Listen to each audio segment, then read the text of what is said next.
Welcome, traveller of time, to a sanctuary where the rushing tides of the modern world dissolve into a gentle, forgotten stillness. Close your eyes and allow your breathing to slow, matching the deliberate, peaceful rhythm of a world unburdened by haste. You are entirely safe here, wrapped in the quiet embrace of a medieval evening.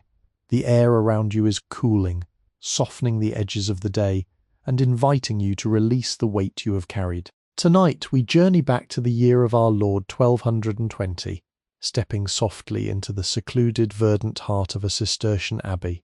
Imagine a heavy oak door, its surface weathered by seasons of gentle rain and pale sunlight, standing slightly ajar at the end of a stone corridor. A warm, golden glow spills from within, beckoning you forward. You push the wood, feeling its ancient grain beneath your fingertips, and step over the worn threshold. Instantly, the cool, quiet scent of damp earth, dried lavender, and crushed mint rushes to greet you. You have entered the herbarium, a sacred garden of healing and quiet contemplation. Here time is not measured by the frantic ticking of clocks, but by the slow unfurling of leaves, the quiet blossoming of chamomile, and the soft, rhythmic tolling of a distant bell calling the brothers to vespers. Let your shoulders drop. Let your mind wander freely through this sanctuary of green shadows and whispered prayers as we explore the gentle rhythms of a past age. As you settle deeper into this tranquil space, listening to the soft murmur of wind rustling through the high-arched cloisters, consider leaving a small mark of your visit. Just as the careful monks of this abbey press dried blooms between the heavy vellum pages of their meticulously illuminated manuscripts, to preserve a fleeting moment of beauty, you too can preserve this sanctuary of peace. By choosing to subscribe to our quiet channel, you are quietly planting a seed in our shared garden of history, ensuring that you will always have a peaceful refuge to return to whenever the outside world grows too loud. Gently touching the like button is akin to lighting a solitary beeswax candle in the dim expanse of the scriptorium, casting a warm, steady light that helps others find their way to this restful haven. We invite you to share your own thoughts or simply leave a delicate resting leaf emoji in the comments below, a silent greeting to fellow travelers who seek solace in these forgotten centuries. Let our community grow like the ivy climbing the ancient limestone walls of the chapter house, slowly, steadily, and beautifully intertwining. Now take one more deep, slow breath. The monks are returning to their cells. The silver moon is beginning its slow ascent over the tiled roofs, and the night belongs entirely to the whispering herbs and your own drifting mind. We are ready to begin our deep descent into the rich shadows of the silent sleeping past. Stepping fully over the worn oak threshold, your foot finds the cool, unyielding surface of the corridor's flagstones. These are not the uniformly cut stones of a modern thoroughfare, but individual slabs of local slate and limestone, each bearing the unique, subtle indentations of the hands that quarried them decades ago. The edges of these stones have been polished to a low, soft sheen by countless generations of felt-soled monks walking in silent, meditative procession. As you look down, the fading light catches the faint, silvery tracks of snail trails crisscrossing the stone, tiny maps of slow, nocturnal journeys across the damp floor. The mortar holding these ancient slabs together has softened over the years, becoming a fertile bed for minuscule, velvety cushions of emerald green star moss. If you were to kneel and brush your fingertips across this moss, it would feel like the softest pile of a royal tapestry, damp and resilient, carrying the deep, earthy scent of ancient forests after a heavy spring rain. The air down here at floor level is perceptibly cooler, holding on to the chill of the earth, rising just enough to swirl gently around your ankles, a phantom embrace of the abbey's deep foundations. To your right, the heavy enclosing wall of the monastery gives way to a breathtaking succession of Romanesque arches, creating a covered walkway that borders the perimeter of the central garth. Each archway is a masterful testament to the quiet, devotional labour of the Cistercian order, an architecture designed not to boast of wealth, but to draw the eye upward toward the heavens and inward toward the soul. The pillars supporting these graceful curves are carved from pale, honey-coloured sandstone, a porous rock that seems to absorb the tranquility of the atmosphere itself. Notice the capitals crowning each pillar. They are devoid of the grotesque gargoyles or elaborate, distracting figures found in other grand cathedrals of this era. Instead, true to the ascetic vows of St. Bernard, they feature only the most understated, elegant geometry, simple stylized motifs of folded water lily leaves, tightly coiled fern fronds, and the smooth, uninterrupted lines of river reeds, thyme, and the elements have softened the crispness of the stonemason's chisel, rounding the edges so that the stone appears almost organic, as if the pillars had simply grown from the earth like petrified trees. The surface of the stone is a landscape of microscopic wonder. Tiny flecks of mica catch the ambient light, glittering momentarily like scattered diamonds in the dust, while pale, crusty lichens in shades of muted sage and faded mustard cling tenaciously to the sheltered indentations, feeding on the stone and the moisture-laden air. Through the rhythmic framing of these arches, you look out into the open courtyard, and your gaze is immediately drawn upward to the sprawling, boundless canvas of the early evening sky. The sun has already dipped below the undulating horizon of the distant, heavily forested hills, taking with it the harsh, glaring brightness of the day in its wake. It has left a masterpiece of transition, a twilight firmament that shifts in colour with agonizingly beautiful slowness. At the very zenith, the sky is a deep, bruised indigo, the colour of crushed lapis lazuli pigment resting at the bottom of an illuminator's ceramic dish. As your eyes track lower toward the west, this profound blue melts seamlessly into a soft, powdery lavender, which in turn fades into a dusky rose, the exact hue of a dried apothecary's petal. At the very edge of the horizon, where the slate roofs of the distant refectory meet the sky, a final luminous band of liquid gold and bruised apricot lingers, refusing to completely surrender to the encroaching night. This remaining light is thick, almost viscous, filtering through the atmosphere to cast a warm, sepia-toned glow over the entire cloister. It illuminates the dust motes suspended in the still air, turning them into millions of tiny drifting fireflies that dance and swirl in lazy, hypnotic spirals, riding invisible currents of warmth rising from the sun-baked stones. In this sheltered quadrangle, the chaotic, discordant noises of the secular world, the shouting of merchants, the clattering of iron-shod cartwheels on cobblestones, the barking of stray dogs are entirely absent, blocked by the massive defensive walls of the monastic enclosure. What replaces that cacophony is not an empty, dead void, but a rich, textured silence, a living, breathing quietude that settles over your mind like a heavy, comforting woolen blanket. As you stand perfectly still, leaning slightly against the cool sandstone pillar, your ears begin to attune to the micro-symphony of the abbey.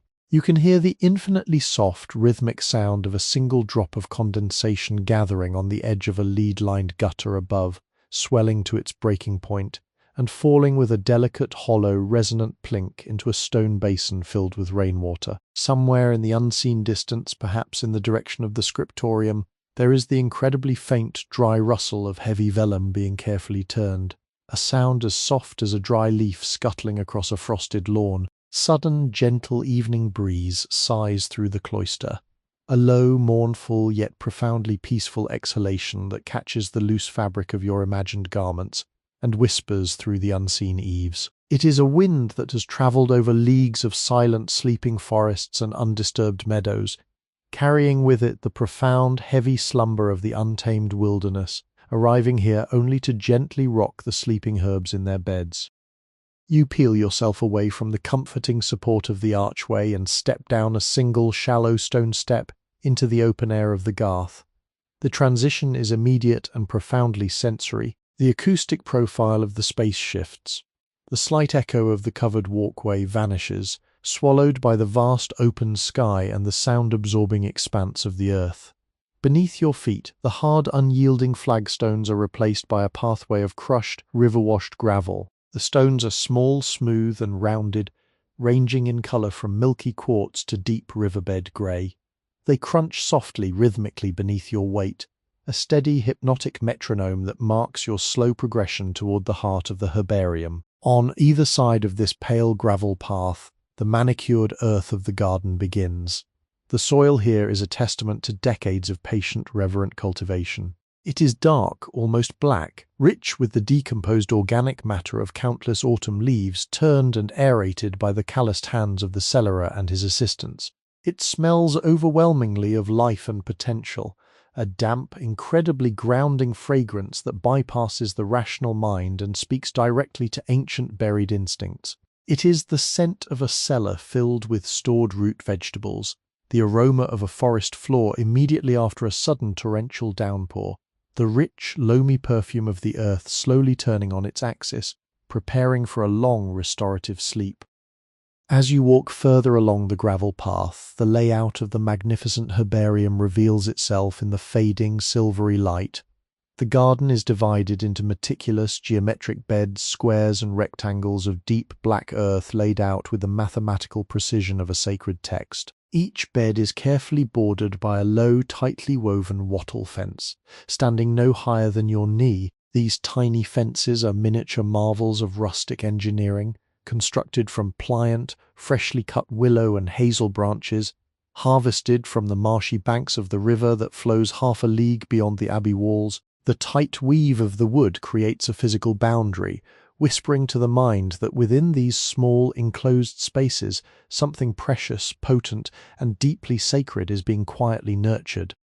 Following the gentle curve of the pale gravel path, you are drawn inexorably toward the very center of this verdant sanctuary, guided by the soft, continuous, and impossibly soothing sound of flowing water. Here, at the precise intersection of the garden's geometric axes, lies the heart of the herbarium, a magnificent ancient stone basin serving both as a humble water source for the parched roots and a focal point for endless quiet contemplation. The pathway widens, merging into a perfect circle of smoothly worn circular paving stones that encircle the fountain.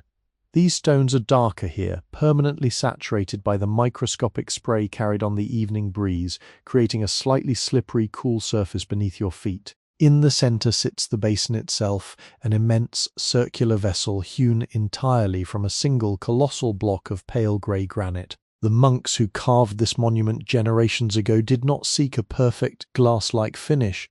Instead, the exterior of the basin is a rich tapestry of shallow, rhythmic indentations, the permanent, fossilized echoes of the stonemason's iron chisel striking again and again in a slow, patient cadence. These tiny valleys in the stone have become a refuge for a fragile, clinging ecosystem. Microscopic ferns, their fronds no larger than a delicate eyelash, sprout from the deepest crevices, while patches of velvety, silver-grey lichen spread slowly across the granite face, drawing their sustenance entirely from the damp, heavy air. Lean closer, bringing your face just above the thick, rounded lip of the stone basin, and allow the profound tranquility of the water to wash over your senses. The fountain is fed by a deep, hidden subterranean spring, its pure, unadulterated essence channeled through ancient hollowed elm logs buried far beneath the monastery foundations. The water emerges into the center of the basin through a simple, unadorned copper pipe, its surface oxidized to a brilliant verdigris green. It does not burst forth with violent force, but rather flows upward with a gentle pulsing surge, creating a perfectly smooth glassy dome of water before cascading outward in a mesmerizing continuous curtain. The sound it makes is a masterpiece of hypnotic repetition, a low melodic burble, a liquid murmuration that speaks of deep underground rivers and forgotten sunless caverns. This sound acts as a natural balm for an exhausted mind, washing away the sharp edges of anxious thoughts and replacing them with a steady, rhythmic white noise that seems to align perfectly with the slow beating of your own heart. Within the wide basin, the water is dark, profound, and astonishingly clear, its depths vanishing into the shadowy stone. The surface acts as a flawless dark mirror, a liquid canvas reflecting the majestic theatre of the changing sky above. As you watch, the bruised indigo of the twilight firmament deepens into the velvety blackness of true night, and the first trembling pinpricks of silver starlight appear, mirrored precisely in the tranquil pool, making it feel as though you were gazing downward into the infinite, starry abyss of the cosmos itself. Surrounding the cool, damp perimeter of the fountain basin, thriving in the constant, invisible mist that drifts from the falling water, is a thick, lush border of alchemilla, known to the gentle brothers as Lady's Mantle. In the fading light, the broad circular leaves of these plants appear as a sea of deep muted teal, heavily scalloped at their edges like the hem of a meticulously embroidered cloak. It is the texture of these leaves, however, that commands your attention. If you were to reach out and brush your fingertips across the surface of a single leaf, you would find it entirely covered in thousands of microscopic downy hairs, as soft and yielding as the finest spun silk. This incredibly fine pubescence serves a magical purpose in the quiet ecosystem of the garden. As the mist from the fountain settles and as the evening dew begins its silent descent from the cooling atmosphere, these tiny hairs catch the moisture, preventing it from flattening against the leaf. Instead, the water gathers into perfectly spherical droplets, delicate pearls of liquid crystal that rest weightlessly upon the fuzzy surface. In the burgeoning moonlight, these spherical droplets catch the pale illumination, glowing like scattered diamonds or tiny captive stars resting gently upon cushions of green velvet. The monks believe these pristine droplets, untouched by the soil and gathered in the early dawn, possess profound clarifying properties, a pure distilled essence of the night itself. For now, they simply exist as masterpieces of miniature beauty, trembling slightly in the absolute stillness, ready to shatter into 100 smaller fragments at the merest breath of wind. Standing slightly behind the low border of Lady's Mantle, rising like silent, architectural guardians of the inner sanctum, are the towering stalks of the Angelica plants. Even in the dim monochrome light of the emerging night, their imposing stature is undeniable. Their thick, hollow stems, deeply ribbed and tinged with a faint, dusky purple, stretch upwards toward the sky, ending in spectacular umbrella-like canopies of tiny clustered blossoms. Though the vibrant green of their leaves has been swallowed by the shadows, the umbels of their flowers stand out as ghostly, pale silhouettes against the darkening backdrop of the monastery walls. The air around these towering plants is thick with their unique intoxicating perfume. It is a deeply complex aroma entirely unlike the simple sweetness of a summer rose. It is an earthy, musky scent, heavy with the fragrance of crushed juniper berries, damp cedarwood, and a faint, elusive hint of wild licorice. This scent does not float lightly in the air. It lingers, hanging low over the damp soil, wrapping itself around you like an invisible aromatic shroud. As you breathe it in, deeply and slowly, you can almost feel the ancient, grounding energy of the plant seeping into your lungs, anchoring your spirit to the dark, fertile earth. The hollow stems, swaying almost imperceptibly in the microcurrents of the night air, emit a sound so faint it is felt more than heard, a low, hollow vibration, the softest whisper of hollow reeds murmuring secrets to the surrounding darkness. Let your gaze drift downward from the towering canopies of the Angelica, returning to the rich, black soil that anchors this sanctuary.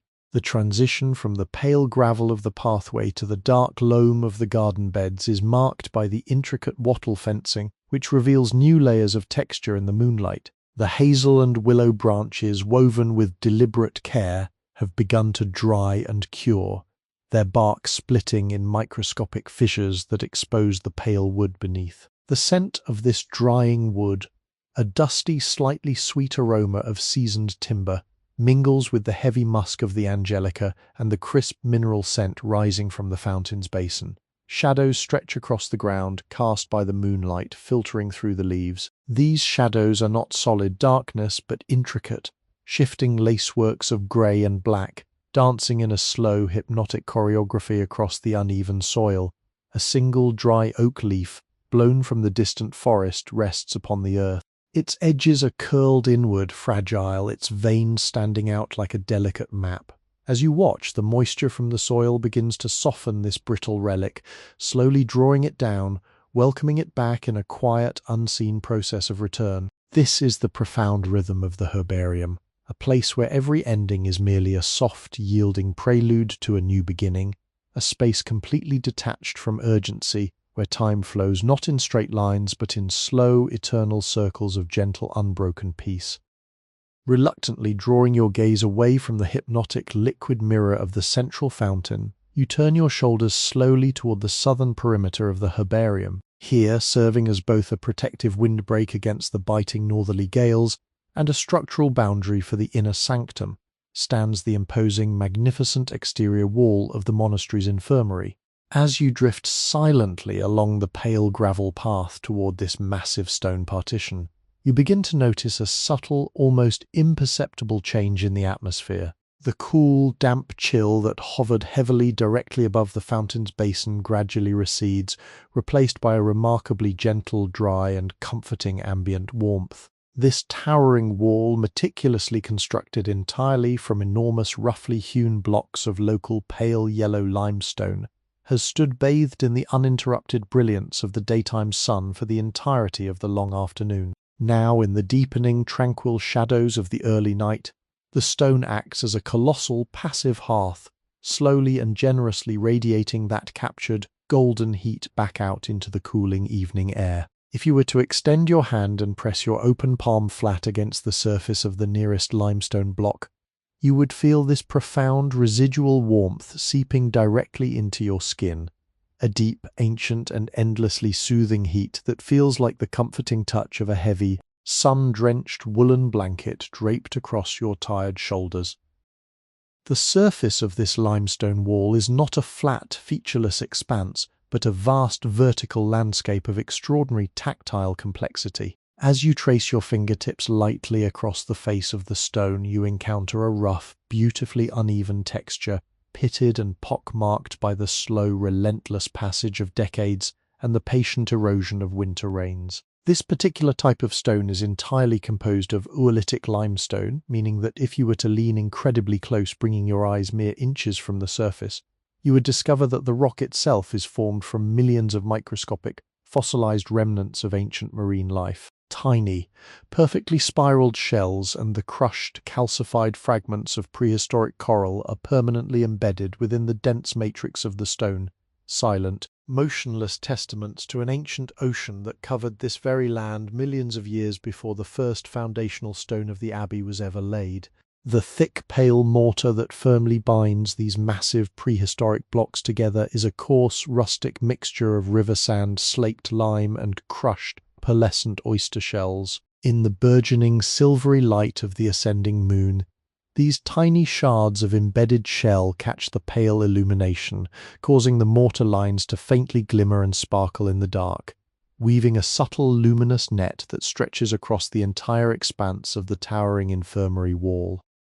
At the very base of this massive, heat-radiating structure, where the rough, vertical face of the limestone meets the flat, horizontal plane of the garden's dark earth, thrives a dense, sprawling, and wildly untamed tapestry of creeping time. Unlike the meticulously ordered geometric beds in the center of the herbarium, this resilient, low-growing herb has been allowed to cascade freely, its tiny, woody root systems seeking out the narrow, sheltered crevices between the foundation stones and the adjacent gravel path. The foliage of this creeping thyme is a masterclass in miniature resilience. The leaves are astonishingly small, no larger than a grain of coarse river sand, shaped like tiny elongated ovals of the deepest, most vibrant forest green. They are thick and slightly leathery to the touch, designed by nature to fiercely retain moisture during the blistering heat of the high summer noon. Because this dense mat of thyme grows directly against the sun-baked stones, the radiant heat from the limestone wall acts as a gentle natural kiln. It slowly, continuously warms the dark green leaves, causing the microscopic glands on their surface to open and release their potent, volatile essential oils directly into the still night air.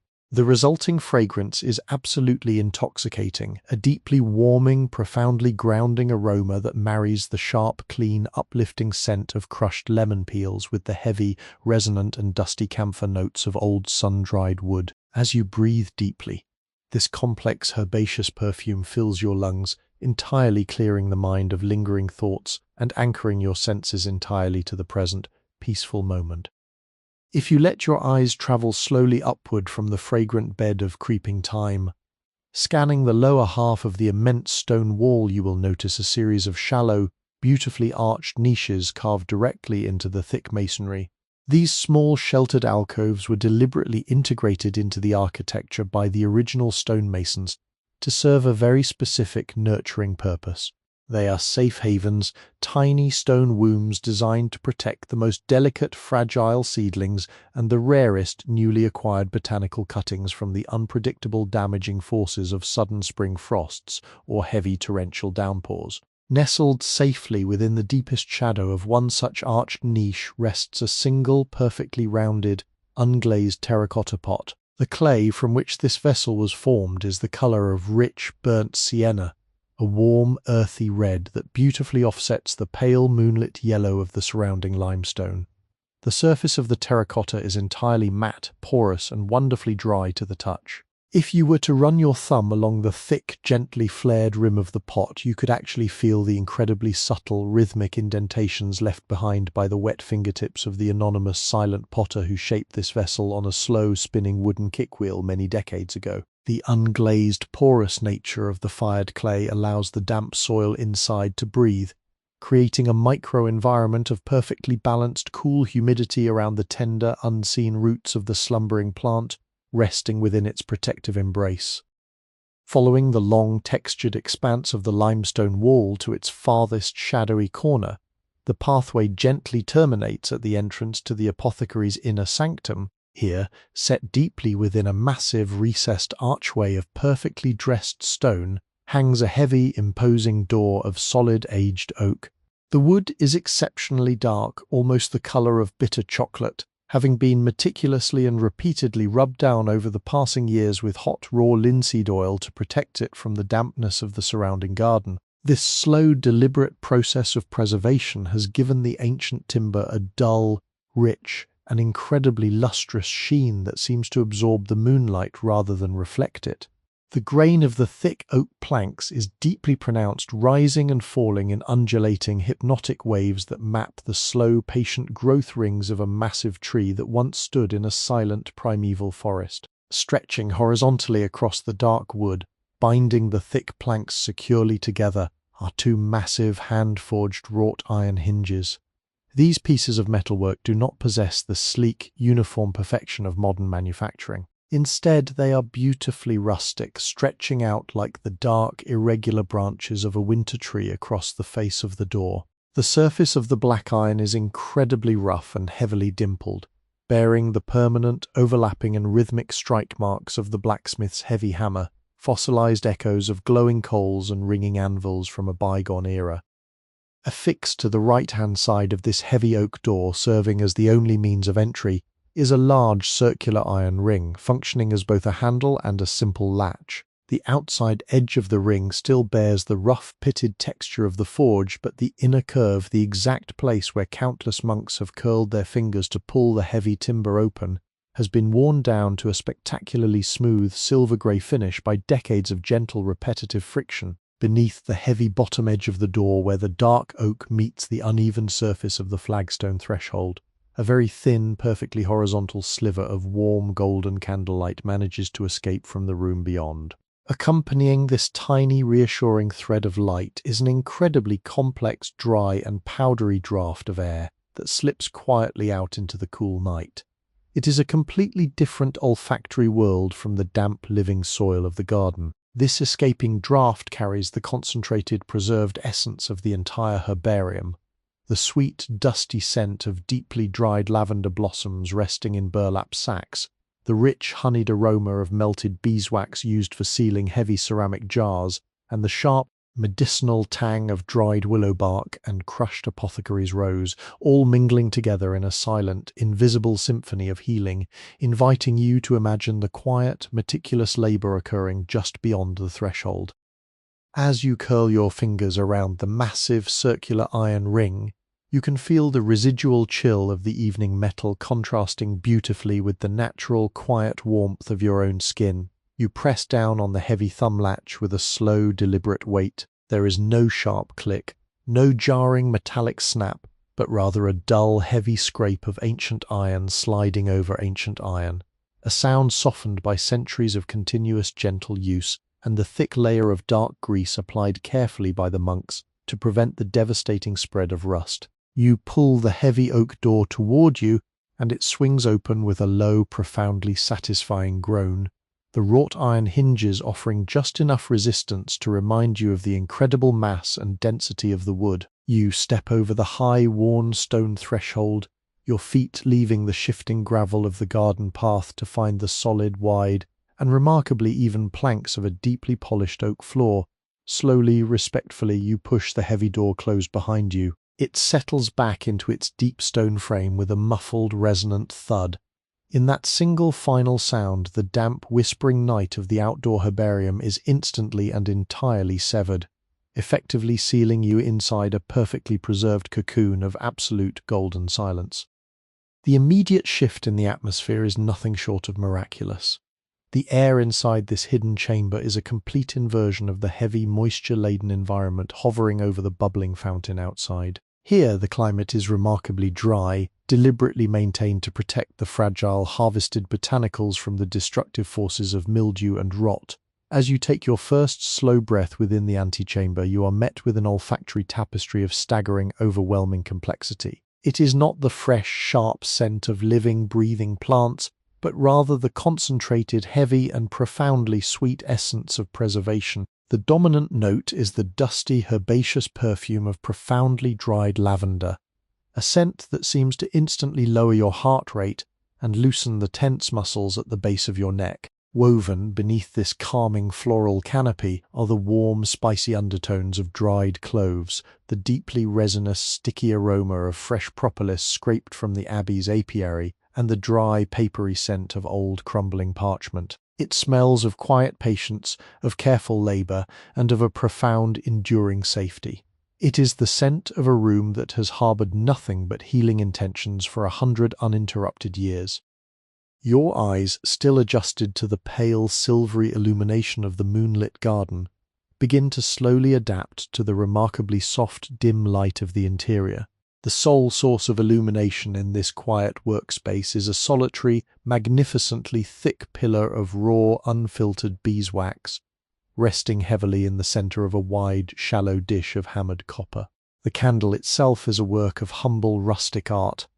The wax is not the pure, sterile, glaring white of modern paraffin, but rather a rich, opaque shade of deeply golden amber, resembling nothing less than a solid, cylindrical column of crystallized late-summer honey.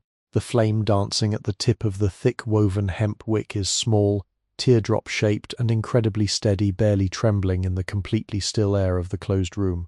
The very base of the tiny fire is a bright, luminous blue, which transitions smoothly into a core of blinding white, before culminating in a soft, glowing halo of warm orange gold. Below the flame, the heat has created a perfectly circular liquid pool of melted wax, completely transparent and reflecting the firelight like a miniature golden mirror. Occasionally, a microscopic fragment of burnt wick falls into this hot pool with a sound so infinitesimally small it is barely perceptible, sending a tiny, slow-motion ripple across the surface of the molten amber. The scent of this burning beeswax is deeply comforting, a sweet, heavy, subtly floral aroma that perfectly complements the dried herbs lining the room.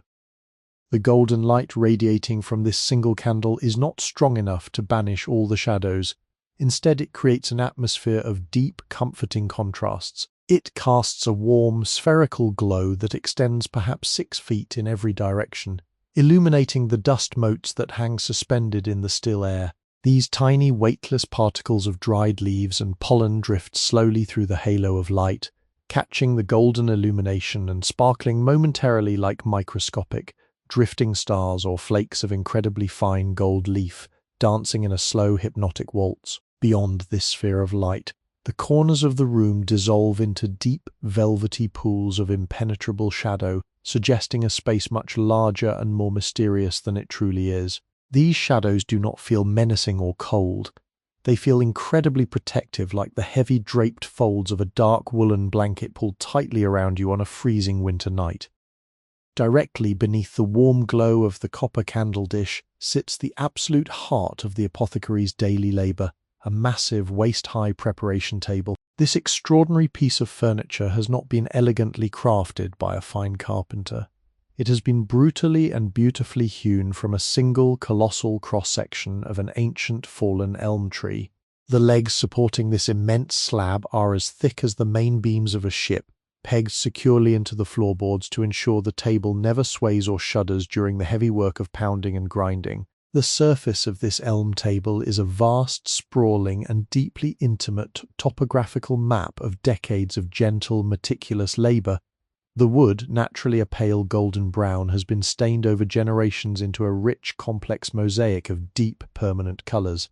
There are sweeping, faded patches of dull magenta where gallons of dark blackberry juice have soaked into the grain, sharp, irregular splatters of vivid emerald green from the rigorous crushing of wet plantain leaves, and dark, sticky streaks of nearly black resin from the rendering of pine pitch.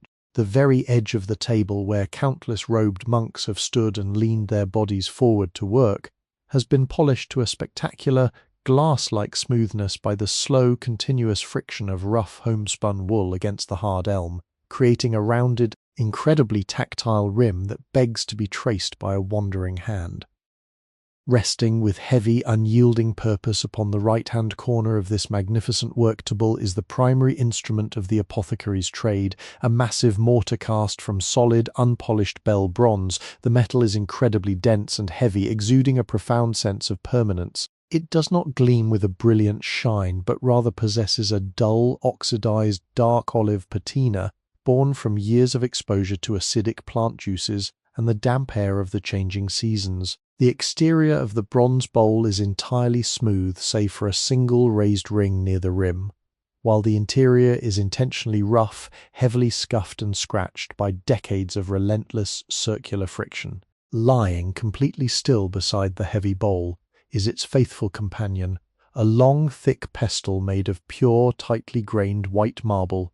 The handle of the pestle is perfectly contoured, shaped slightly off-center by the pressure of thousands of different hands gripping it, turning it, and pressing downward. If you were to lean closely over the dark opening of the bronze mortar, you would notice a very faint, incredibly fine dusting of pale green powder clinging stubbornly to the rough interior walls. It is the ghost of the last remedy prepared here. Perhaps a soothing, sleep-inducing powder of dried valerian root and sweet chamomile, its dry, faintly apple-like scent still lingering faintly in the cold bronze, waiting silently in the shadows for the dawn, and the patient return of the gentle hands that wield it. As your eyes absorb the heavy, anchoring permanence of the bronze mortar resting upon the elm table, you instinctively allow your gaze to travel upward, leaving the darkened floorboards to explore the upper reaches of this quiet sanctuary. The ceiling of the apothecary's antechamber is not a smooth plastered expanse, but rather an exposed, intricate skeleton of monumental oak woodwork. These massive rafters, roughly squared by the patient, rhythmic swings of a medieval broadaxe, span the entire width of the room, acting as the incredibly strong, silent ribs of a great inverted wooden ship. The timber is ancient, its surface deeply scored with the long, undulating gouges left behind by the carpenter's adze centuries ago. Over the decades, these overhead beams have absorbed the subtle rising soot from thousands of solitary beeswax candles and the microscopic airborne dust of countless crushed herbs, darkening the wood to a profound, majestic shade of charcoal brown. If you look closely at the massive joints where the horizontal beams meet the vertical wall plates, you will see no iron nails or metal brackets. Instead, the wood is held together entirely by complex interlocking mortise and tenon joints, pinned securely in place by perfectly round, hand-whittled dowels of seasoned ash wood. It is a masterpiece of quiet, unseen engineering, designed to flex and breathe with the changing seasons, ensuring the building endures long after its creators have turned to dust. Suspended heavily from these dark, towering rafters is an elaborate, multi-tiered system of hanging drying racks, creating a dense, inverted forest of slumbering botanicals that entirely fills the upper half of the room. These racks are constructed from a simple, elegant lattice of thin, peeled willow branches lashed together at intersecting points with rough, unbleached hemp twine. The ropes that suspend these frames from the oak beams above are thick and fibrous, composed of hundreds of individual, coarse hemp fibers tightly braided together. In the dim, golden halo of the solitary candle, you can see tiny, frayed filaments of the rope standing out from the main cord. catching the light and glowing like a delicate fuzzy aura around the heavy lines. These ropes have stretched incredibly slowly over the years, bearing the gentle, cumulative weight of successive summer harvests, pulling taut and firm, anchoring the floating garden firmly to the strong bones of the abbey roof. Tied fast to the underside of these willow lattices are hundreds upon hundreds of individual herb bundles, hanging upside down in perfectly ordered, motionless rows. This inverted orientation is entirely deliberate, a centuries-old practice designed to force the precious volatile essential oils and the remaining life force of the plant to drain slowly downward, concentrating entirely in the tightly curled leaves and dormant blossoms before the stems completely dry. To look up into this hanging canopy is to stare into a beautifully faded, monochrome tapestry of preserved summer. There are thick, bushy clusters of common mugwort, their deeply lobed leaves having dried to a stark silvery white on the underside, resembling tiny frosted hands reaching downward in the still air. Next to them hang precise, rigid bundles of rosemary, their woody stems wrapped tightly with linen thread. The individual rosemary needles, once plump and vibrant green, have curled inward upon themselves, becoming hard, brittle, and deeply textured, shrinking into miniature dark green quills that fiercely guard their sharp, pine-like fragrance. If you were to gently reach up and cup one of the lower-hanging bundles of yarrow between your two open palms, you would immediately feel the profound, papery fragility of the preserved plant. The tiny clustered flower heads, which once bloomed in brilliant umbrella-like canopies of stark white across the sun-drenched meadows, have now dried into dense, tightly packed nodules of muted ash grey and pale, dusty yellow. The texture against your skin would be incredibly dry, almost like crumbling parchment or ancient, brittle lace. The slightest, most gentle pressure from your fingertips would cause the outer edges of the blossoms to flake away, releasing a microscopic cloud of incredibly fine, fragrant dust that floats silently down through the beam of candlelight. This dust is the ultimate distilled essence of the herb, carrying a deeply complex aroma that is simultaneously bitter, intensely floral, and wonderfully medicinal, a scent that instantly clears the sinuses and settles heavily, comfortably into the deep recesses of the lungs. This dense, suspended canopy of dried vegetation dramatically alters the acoustic properties of the room, creating an environment of almost supernatural quietude. The thousands of irregular, textured leaves and the thick, hollow stems act as magnificent, natural sound baffles, instantly absorbing and dampening any stray echo or sharp noise. The silence in this room is not the cold, empty silence of a sterile cavern. It is a remarkably warm, heavy, and deeply insulated quiet, fuzzy at the edges, like being wrapped in thick layers of heavy sheep's wool. Even the incredibly subtle sound of your own slow, rhythmic breathing is absorbed by the canopy above, leaving only the profound, steady beat of your resting heart and the virtually imperceptible sizzle of the burning beeswax wick. The shadows cast upon the high ceiling by the candlelight filtering through these hanging bundles are a masterpiece of slow-motion theatre. As the tiny teardrop flame flickers ever so slightly, the shadows of the inverted herbs project onto the dark oak beams, creating the illusion of a shadowy, overgrown forest canopy swaying gently in an invisible, silent wind. Turning your gaze away from the suspended canopy, you look toward the far eastern wall of the antechamber, which is entirely consumed by a series of monumental, floor-to-ceiling wooden shelves. The heavy oak planks of these shelves bow ever so slightly in the center, permanently yielding to the immense collective weight of the apothecary's meticulously catalogued stores. The lower tiers are densely packed with large, imposing earthenware crocks and rotund ceramic jugs. These vessels, glazed in earthy tones of deep mustard, mottled brown, and muted olive green, contain the heavy, bulky materials necessary for the monastery's healing work: rendered animal fats for thick salves, massive quantities of golden honey harvested from the abbey's own woven skeps, tanned coarse sea salt transported at great expense from the distant, wind-swept coast.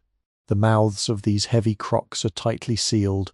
Some are covered with squares of unbleached linen cloth, bound securely around the rim with thick jute twine. Others are sealed with flat, circular pieces of pale, scraped animal vellum, the edges completely coated in a thick, hardening layer of melted dark amber beeswax to ensure the contents remain utterly impervious to the damp air and the relentless passage of time.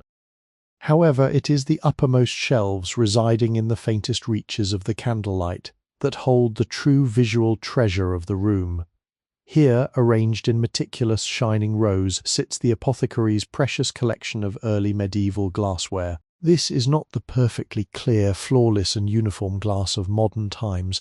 It is walled glass or forest glass, crafted by highly skilled itinerant glassblowers working in deeply secluded woodland furnaces. Because it was made using local sand and the ash of burned beechwood, the glass possesses a remarkable inherent colour, a beautifully muted heavy tint of pale emerald green, reminiscent of the deep shaded pools of a slow-moving forest stream. The surface of these glass vials, rounded flasks, and slender, delicate alembics is wonderfully uneven, displaying the subtle, mesmerizing ripples and rhythmic undulations of the glassblower's spinning pipe. If you look incredibly closely at the rounded belly of one of the larger glass flasks, you will see that the thick green material is absolutely suspended with thousands of microscopic trapped air bubbles known to the artisans as seeds. These tiny spherical voids were frozen in place centuries ago as the molten glass rapidly cooled, creating a spectacular three-dimensional galaxy of miniature, glittering stars trapped forever within the solid vessel. At the very base of each glass piece there is a rough, sharp and perfectly circular scar in the glass. The pontil mark, the exact place where the artisan sharply snapped the finished vessel off the iron-blowing rod. As the warm golden light of the solitary beeswax candle reaches up to these high shelves, it strikes the thick, imperfect forest glass, refracting and bending through the trapped bubbles and the rippled surface. The glass does not merely reflect the light, it captures it, holding the golden glow within its green depths and casting incredibly soft emerald-hued pools of coloured light onto the dusty oak shelves below. These tiny glowing pools of green and gold light seem to pulse gently with the flickering candle, silently watching over the sleeping room, a testament to human hands striving to capture, contain, and understand the profound healing mysteries of the natural world. To truly understand the profound unbroken peace of this hidden sanctuary, one must simply observe the quiet, deliberate movements of the brother apothecary as he goes about his evening labour. Imagine him now stepping silently from the deeper shadows of the corridor into the golden spherical glow of the solitary beeswax candle. He moves with a slow, aquatic grace, entirely devoid of the sudden, jarring motions that characterize the hurried secular world outside the abbey walls. His presence is announced not by the heavy thud of leather boots, for his feet are shod in simple felted wool slippers that glide noiselessly over the polished oak floorboards, but rather by the incredibly soft, rhythmic swish of his heavy, flowing garments. He wears the traditional habit of the Cistercian order, a garment that speaks volumes of their vow of poverty and their deep, unwavering connection to the agricultural rhythms of the earth. Though they are often referred to as the white monks, the fabric of his heavy cowl and tunic is not the glaring, chemically bleached and sterile white of modern linens. Instead, it is the raw, gloriously undyed shade of natural pastoral sheep's fleece. This untreated wool presents a beautifully complex, mottled canvas of warm, organic tones, blending soft ivory, pale, dusty cream, and deeply muted shades of oatmeal into a single cohesive garment. The fabric itself is remarkably thick and robust, woven tightly by hand on heavy wooden looms from yarn, spun slowly on simple weighted drop spindles. If you were to gently reach out and press your fingertips against the long, draped sleeve of his habit, you would encounter a deeply engaging coarse texture.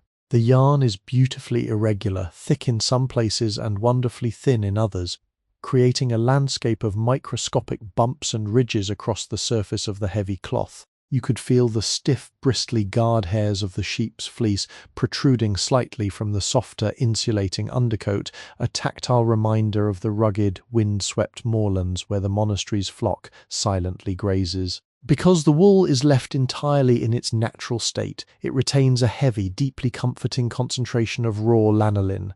As the ambient warmth of the golden candle flame gently heats the fabric, The habit releases a profoundly rustic perfume into the still air. It is a heavy, earthy scent, a magnificent mingling of musky sheep's wool, the sweet, smoky residue of countless wood fires burning in the distant refectory, and the faint, lingering aroma of dried rosemary and crushed frankincense that clings tenaciously to the thick fibers. The monk slowly approaches the massive, rough-hewn elm preparation table, his head bowed slightly, his face hidden entirely within the deep, dark cavern of his heavy woolen hood. He reaches out, and as his hands enter the pool of golden light, they tell a magnificent, silent story of a lifetime completely dedicated to the soil. These are not the soft, unblemished hands of a cloistered indoor scholar. They are the powerful, heavily calloused instruments of a master gardener. The skin across his knuckles is thick and heavily weathered, tanned to the colour of old saddle leather by thousands of hours spent toiling patiently under the open sky. The microscopic swirling ridges of his fingerprints are permanently stained with the dark, indelible juices of crushed walnut hulls, damp earth, and bitter green sap, a beautiful living testament to his daily, intimate communion with the natural world. With infinite, unhurried care, these weathered hands retrieve a small, incredibly shallow sorting tray from a lower shelf. The tray is carved entirely from a single piece of deeply seasoned applewood, a timber chosen specifically for its extraordinarily tight, smooth grain.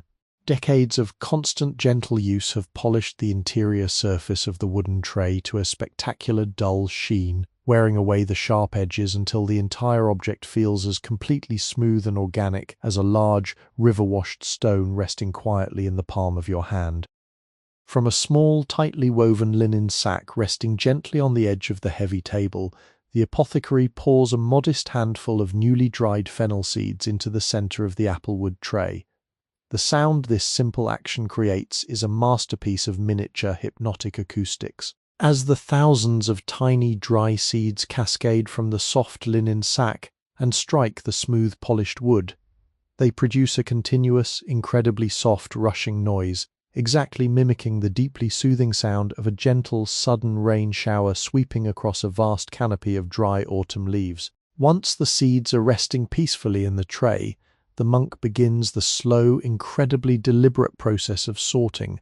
Using only the very tip of his right index finger, he slowly, rhythmically pushes small, loose clusters of seeds across the smooth applewood. The friction of the seeds sliding against the wood creates a persistent, soft, scratching whisper that perfectly complements the virtually imperceptible sizzle of the burning beeswax wick. If you were to lean in incredibly close, bringing your eyes just inches from the surface of the tray, you would see that each individual fennel seed is a microscopic marvel of natural design. They are tiny, elegantly curved crescents, deeply ribbed along their convex backs, painted in muted, comforting shades of pale, dusty green and faded, earthy brown. As the monk's warm, calloused finger continuously manipulates the seeds, the gentle friction warms the dormant essential oils trapped within their tiny hulls. A new, wonderfully complex aroma begins to rise from the wooden tray, joining the heavy scent of dried lavender and old wool. It is the unmistakable, sharply sweet fragrance of wild black licorice,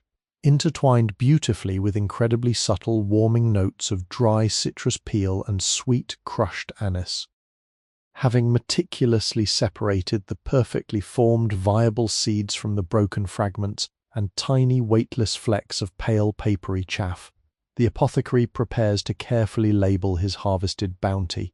He does not use a perfectly smooth manufactured sheet of paper. Instead, his weathered hands reach for a small, irregular offcut of rough animal vellum, a discarded scrap respectfully salvaged from the brilliant, meticulous work of the abbey's distant scriptorium. This scrap of vellum is astonishingly thick and incredibly stiff, retaining the natural pale yellow color of the dried, cured hide. The surface is not entirely smooth. One side is beautifully suede-like, covered in a microscopic velvety nap, while the other side bears the tiny rhythmic scrape marks of the artisan's pumice stone, used to carefully prepare the skin for holding ink. Beside the small vellum tag, the monk places a diminutive, unglazed ceramic inkwell, no larger than a small ripe plum.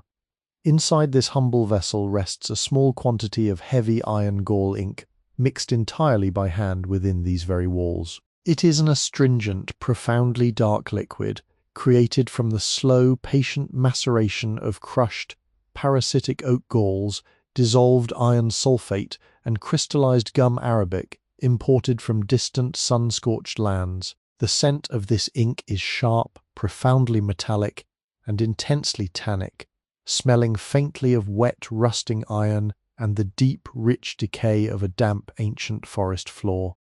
To write upon the rough, stiff vellum, the apothecary does not use a modern metal nib, but rather a long, elegantly curved primary flight feather, naturally shed by a wild, migrating goose that had rested upon the abbey's marshy ponds during its long autumnal journey. The hollow, cylindrical barrel of the feather is remarkably translucent, fading from a pale, cloudy ivory at the base to a crisp, brilliant white where the soft, downy barbs begin. The tip of this quill has been masterfully and repeatedly sliced with a razor-sharp iron penknife to create a perfectly angled, incredibly fine writing point. The monk dips the very tip of the translucent quill into the dark metallic ink, pausing for a fraction of a second to allow the liquid to draw silently upward into the hollow shaft through simple capillary action.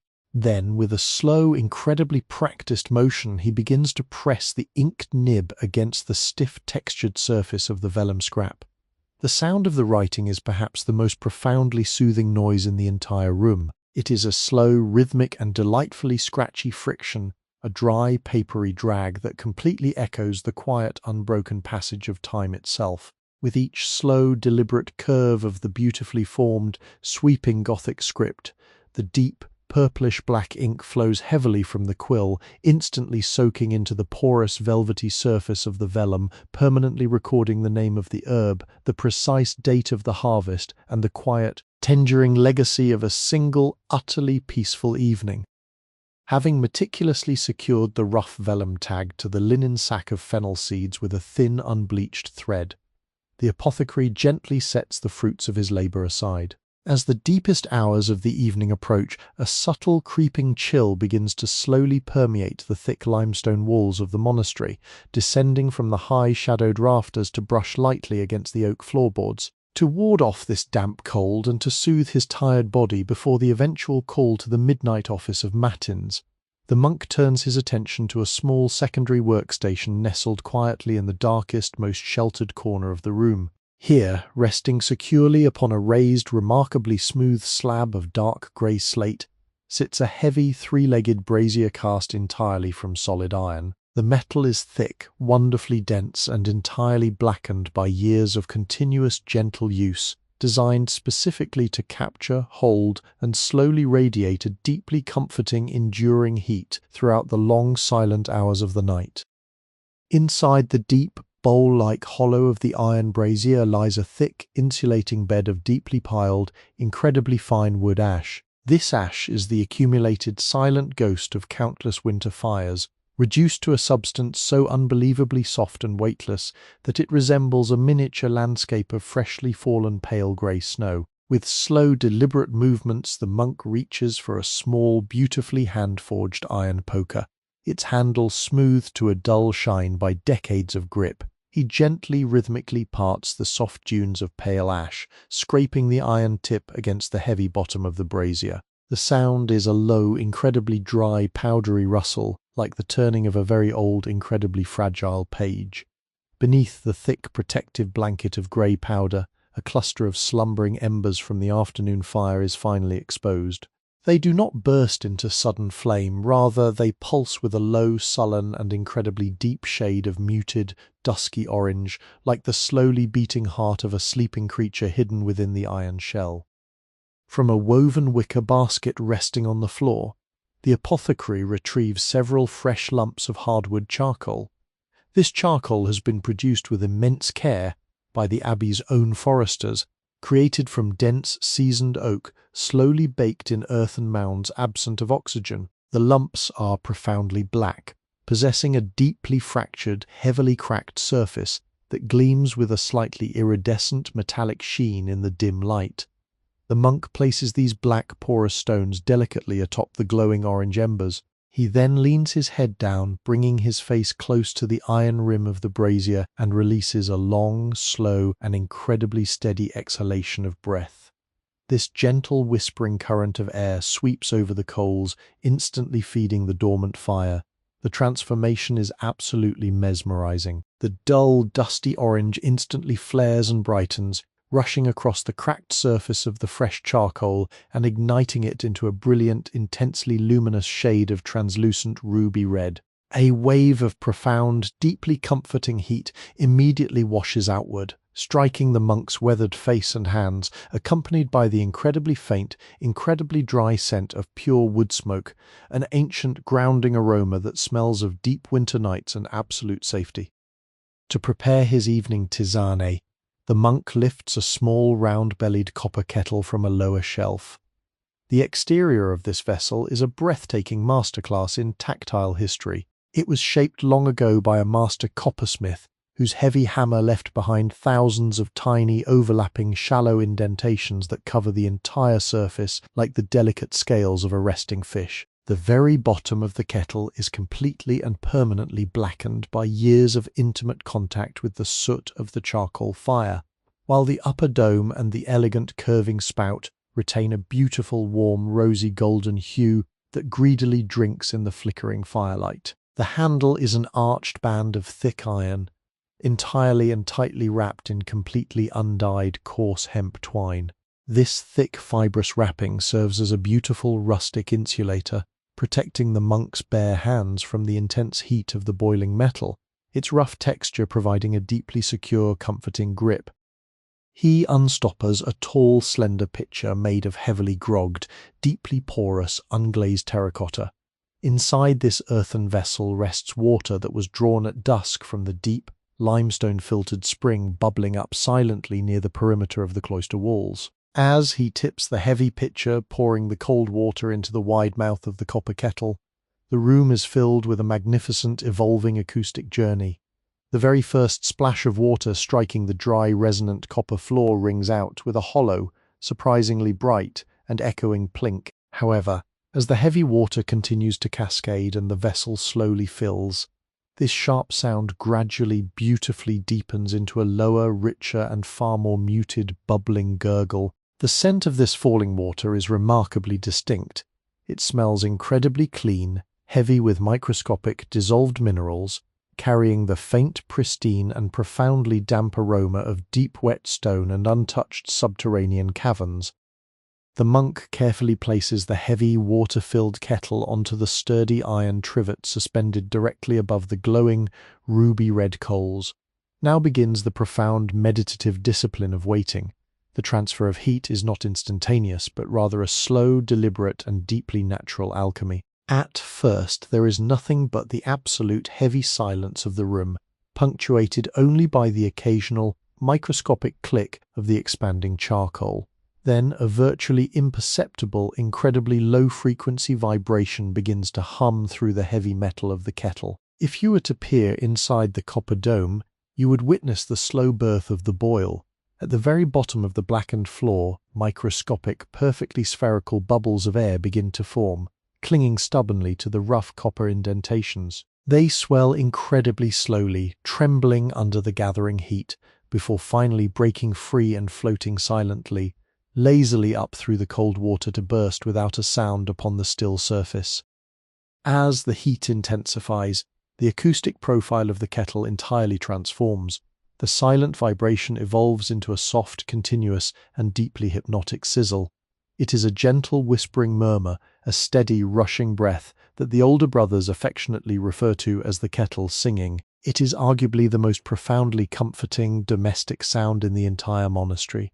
A warm, steady heartbeat within the medicinal quietude. A single, incredibly delicate, twisting ribbon of pure white steam begins to lazily emerge from the curved copper spout. This ethereal ribbon dances and swirls in the still, warm air, catching the golden candlelight before instantly dissipating, vanishing entirely into the heavy velvet shadows of the high oak rafters. While the water reaches its gentle crescendo, the monk retrieves his personal drinking vessel from a small recessed niche in the stone wall. It is a thick, incredibly heavy, and completely handleless cup, fashioned by his own hands from coarse, dark brown river clay. The rim of the cup is perfectly rounded, smoothed to a magnificent, glass-like finish by years of daily contact with his own lips. Into the hollow, dark belly of this simple earthen cup he places a tiny, measured pinch of heavily dried linden flowers. The bracts of these flowers are incredibly thin, pale, dusty green, and deeply veined, looking exactly like the delicate, fragile wings of a sleeping summer moth. To this he adds a few crumbled, deeply wrinkled leaves of dried lemon balm. He pinches the leaves slightly between his thick thumb and calloused forefinger, a gentle, tactile motion designed to rupture the microscopic glands and release the dormant sleeping oils. Instantly a burst of fragrance rises from the dry cup, a deeply sweet, intoxicatingly honeyed floral note that mingles absolutely perfectly with a sharp, uplifting, and incredibly clean, bright citrus mint aroma. The monk lifts the singing copper kettle from the iron trivet, wrapping his hand securely around the thick hemp binding.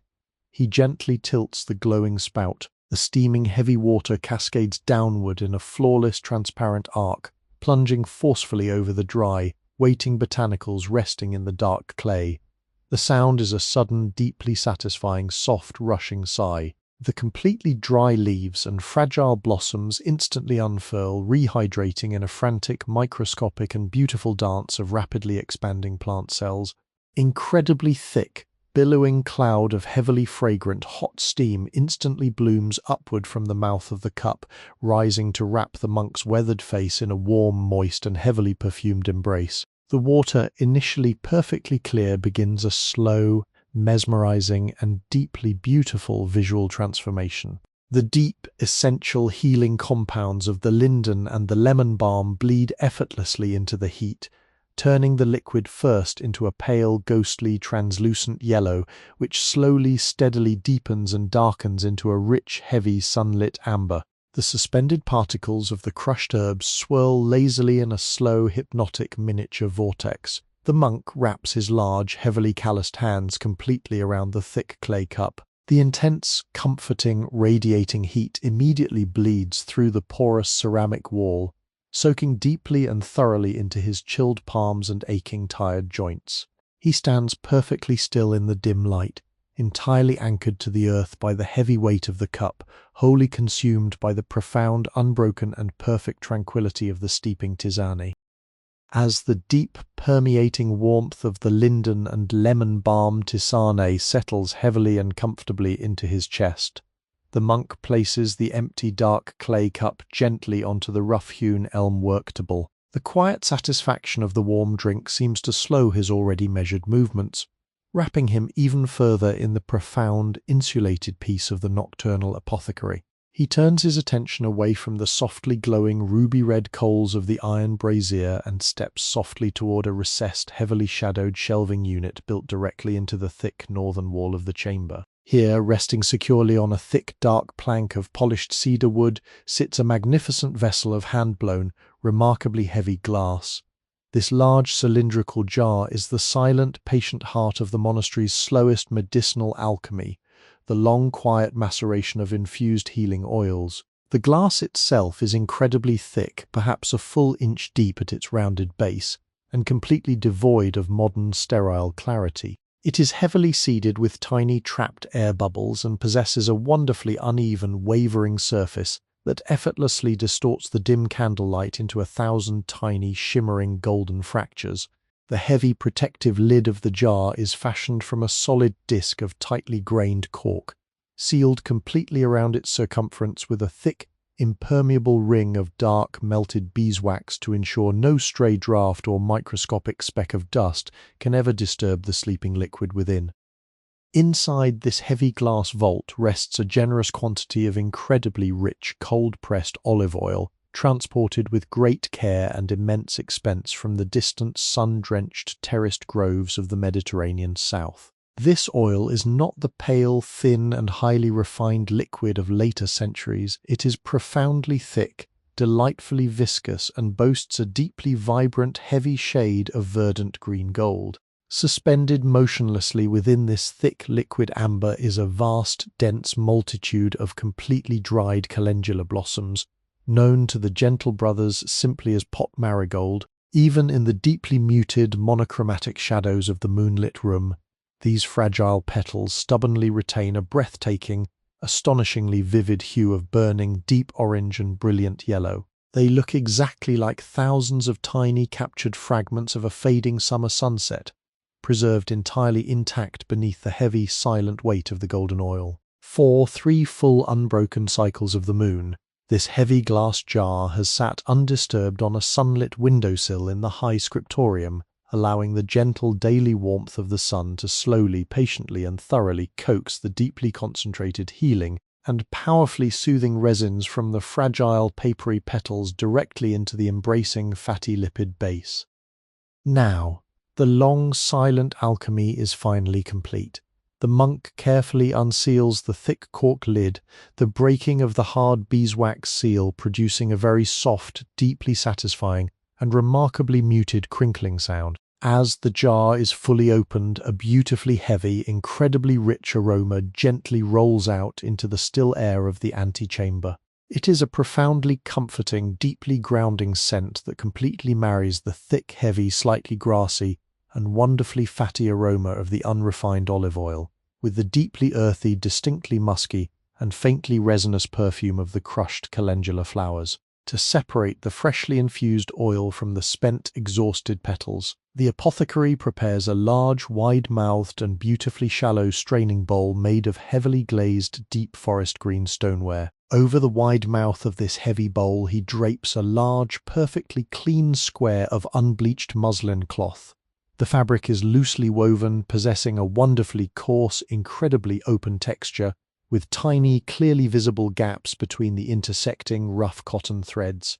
Slowly, with an incredibly steady hand, he tilts the heavy glass jar, allowing the thick, petal-laden oil to spill gently onto the center of the soft cloth. The sound is a low, heavy, and delightfully thick liquid rushing noise, entirely unlike the bright, sharp, and splashing sound of falling water. The thick oil pools heavily in the center of the muslin, creating a dark, golden depression, before beginning the agonizingly slow, incredibly patient process of weeping through the woven threads. If you were to kneel beside the heavy wooden table and look closely beneath the draped muslin cloth, you would bear witness to a masterpiece of microscopic, slow-motion fluid dynamics. The infused heavy oil does not run or pour rapidly through the fabric.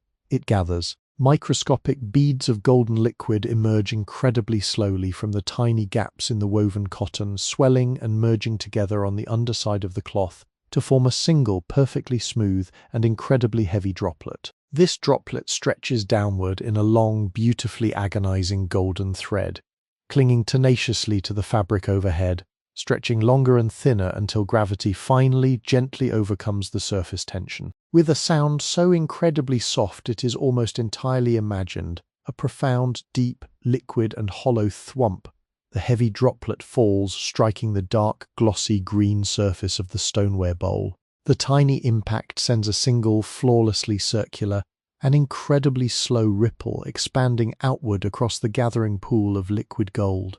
This rhythmic, deeply hypnotic dripping gather, stretch, release, fall becomes a steady, incredibly soothing metronome that entirely dictates the pace of the room, a slow, viscous ticking of an ancient liquid clock that instantly lulls the frantic, anxious mind into a state of profound, uninterrupted tranquility.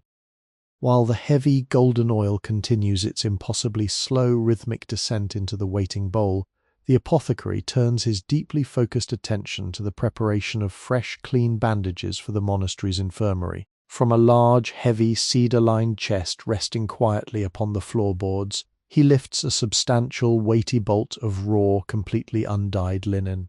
This magnificent fabric has been entirely hand-woven by the lay brothers from tall, fibrous flax plants grown in the damp, fertile fields situated just beyond the abbey walls. The texture of this heavy linen is a profound tactile joy. It is not completely smooth or artificially softened. Instead, it is wonderfully crisp, delightfully stiff, and incredibly cool to the touch, possessing a distinct, slightly rough, and beautifully irregular weave. As the monk runs his calloused palm smoothly over the surface of the rolled bolt, you can hear the dry, raspy, and incredibly satisfying friction of rough skin sliding across the tight, fibrous threads. The scent of the rolled fabric is incredibly clean, carrying the faint, dusty, and profoundly dry aroma of sun-baked fields, dried grass, and the very subtle, slightly sweet scent of the natural flax fibers themselves. To create the necessary bandages, he does not use a pair of iron shears, which might leave a jagged, uneven edge, but rather relies on the natural, flawless grain of the tightly woven cloth. He makes a single, tiny, incredibly precise cut at the very edge of the fabric, with a small, razor-sharp iron knife, and then, grasping the two sides firmly in his strong hands, he pulls forcefully apart. The resulting sound is absolutely spectacular, a sharp, beautifully muffled and deeply satisfying continuous tearing noise, sounding exactly like a strong, sudden gust of dry autumn wind ripping rapidly through a dense canopy of brittle falling leaves. Once the long, narrow strip of raw linen has been cleanly separated from the main bolt, the monk begins the slow, deeply repetitive, and incredibly meditative process of rolling the bandage. He folds the very end of the rough fabric tightly over upon itself, creating a small, incredibly dense and hard central core. Then, resting the growing cylinder gently upon his heavy woolen-clad thigh, he uses the flat palms of both hands to smooth, stretch, and roll the linen tightly forward. The motion is wonderfully fluid, entirely rhythmic, and perfectly practiced. Smooth stretch, roll. Smooth stretch, roll. With every single deliberate rotation, the bandage grows slightly thicker, transforming from a loose, unmanageable strip of rough cloth into a perfect, completely dense, and highly disciplined cylinder of absolute healing potential. The incredibly subtle, dry sound of the stiff linen tightly wrapping around itself completely fills the quiet, shadowed spaces between the slow, heavy liquid dripping of the calendula oil. In this hidden golden sanctuary, surrounded entirely by the heavy scent of crushed marigolds, dark olive oil, and clean dry flax, the deeply exhausting, chaotic burdens of the outside world completely dissolve, replaced entirely by the profound, repetitive, and endlessly soothing rhythms of quiet, dedicated care.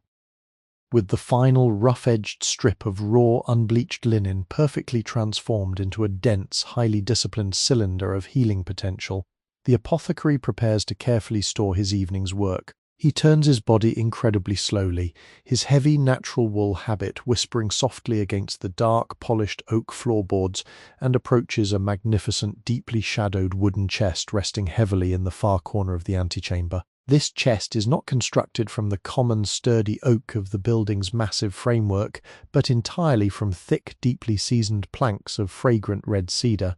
This specific timber was chosen centuries ago by the founding brothers with profound, deliberate intention, perfectly suited for the long-term preservation of delicate woven textiles. The wood possesses a naturally occurring, deeply beautiful color, a rich, muted shade of dusky rose and faded crimson, striped longitudinally with mesmerizing, undulating bands of pale, creamy sapwood. The heavy, flat lid of the chest is secured to the main body by two massive, hand-hammered brass hinges, their once brilliant golden shine now completely muted and beautifully tarnished to a deep, earthy brown by generations of slow oxidation in the damp, monastic air. As the monk gently places his calloused fingers beneath the thick, protruding lip of the cedar lid and lifts upward, the heavy wooden top yields with a low, incredibly slow and deeply resonant creak. This sound is not a sharp, alarming squeak of unoiled metal, but rather the heavy groaning sigh of ancient settling timber, a deeply comforting domestic sound that speaks of profound age and absolute security. The very instant the lid is raised, breaking the tight, invisible seal of the wooden chamber, an incredibly concentrated, magnificent aroma rolls out in an invisible heavy wave to wash over the dark room. The scent of the aged red cedar is absolutely intoxicating, a spectacularly dry, immensely powerful, and wonderfully astringent perfume. It smells strongly of deep, pristine forests at the very height of a sun-baked afternoon, heavily laden with sharp, clearing notes of raw camphor, warm resin, and a surprisingly delicate, almost incredibly faint undertone of sweet, dry citrus peel. This potent, natural fragrance acts as an invisible, impenetrable fortress, silently and fiercely repelling the microscopic, destructive moths and damp-loving insects that would otherwise devour the precious, hand-woven linens.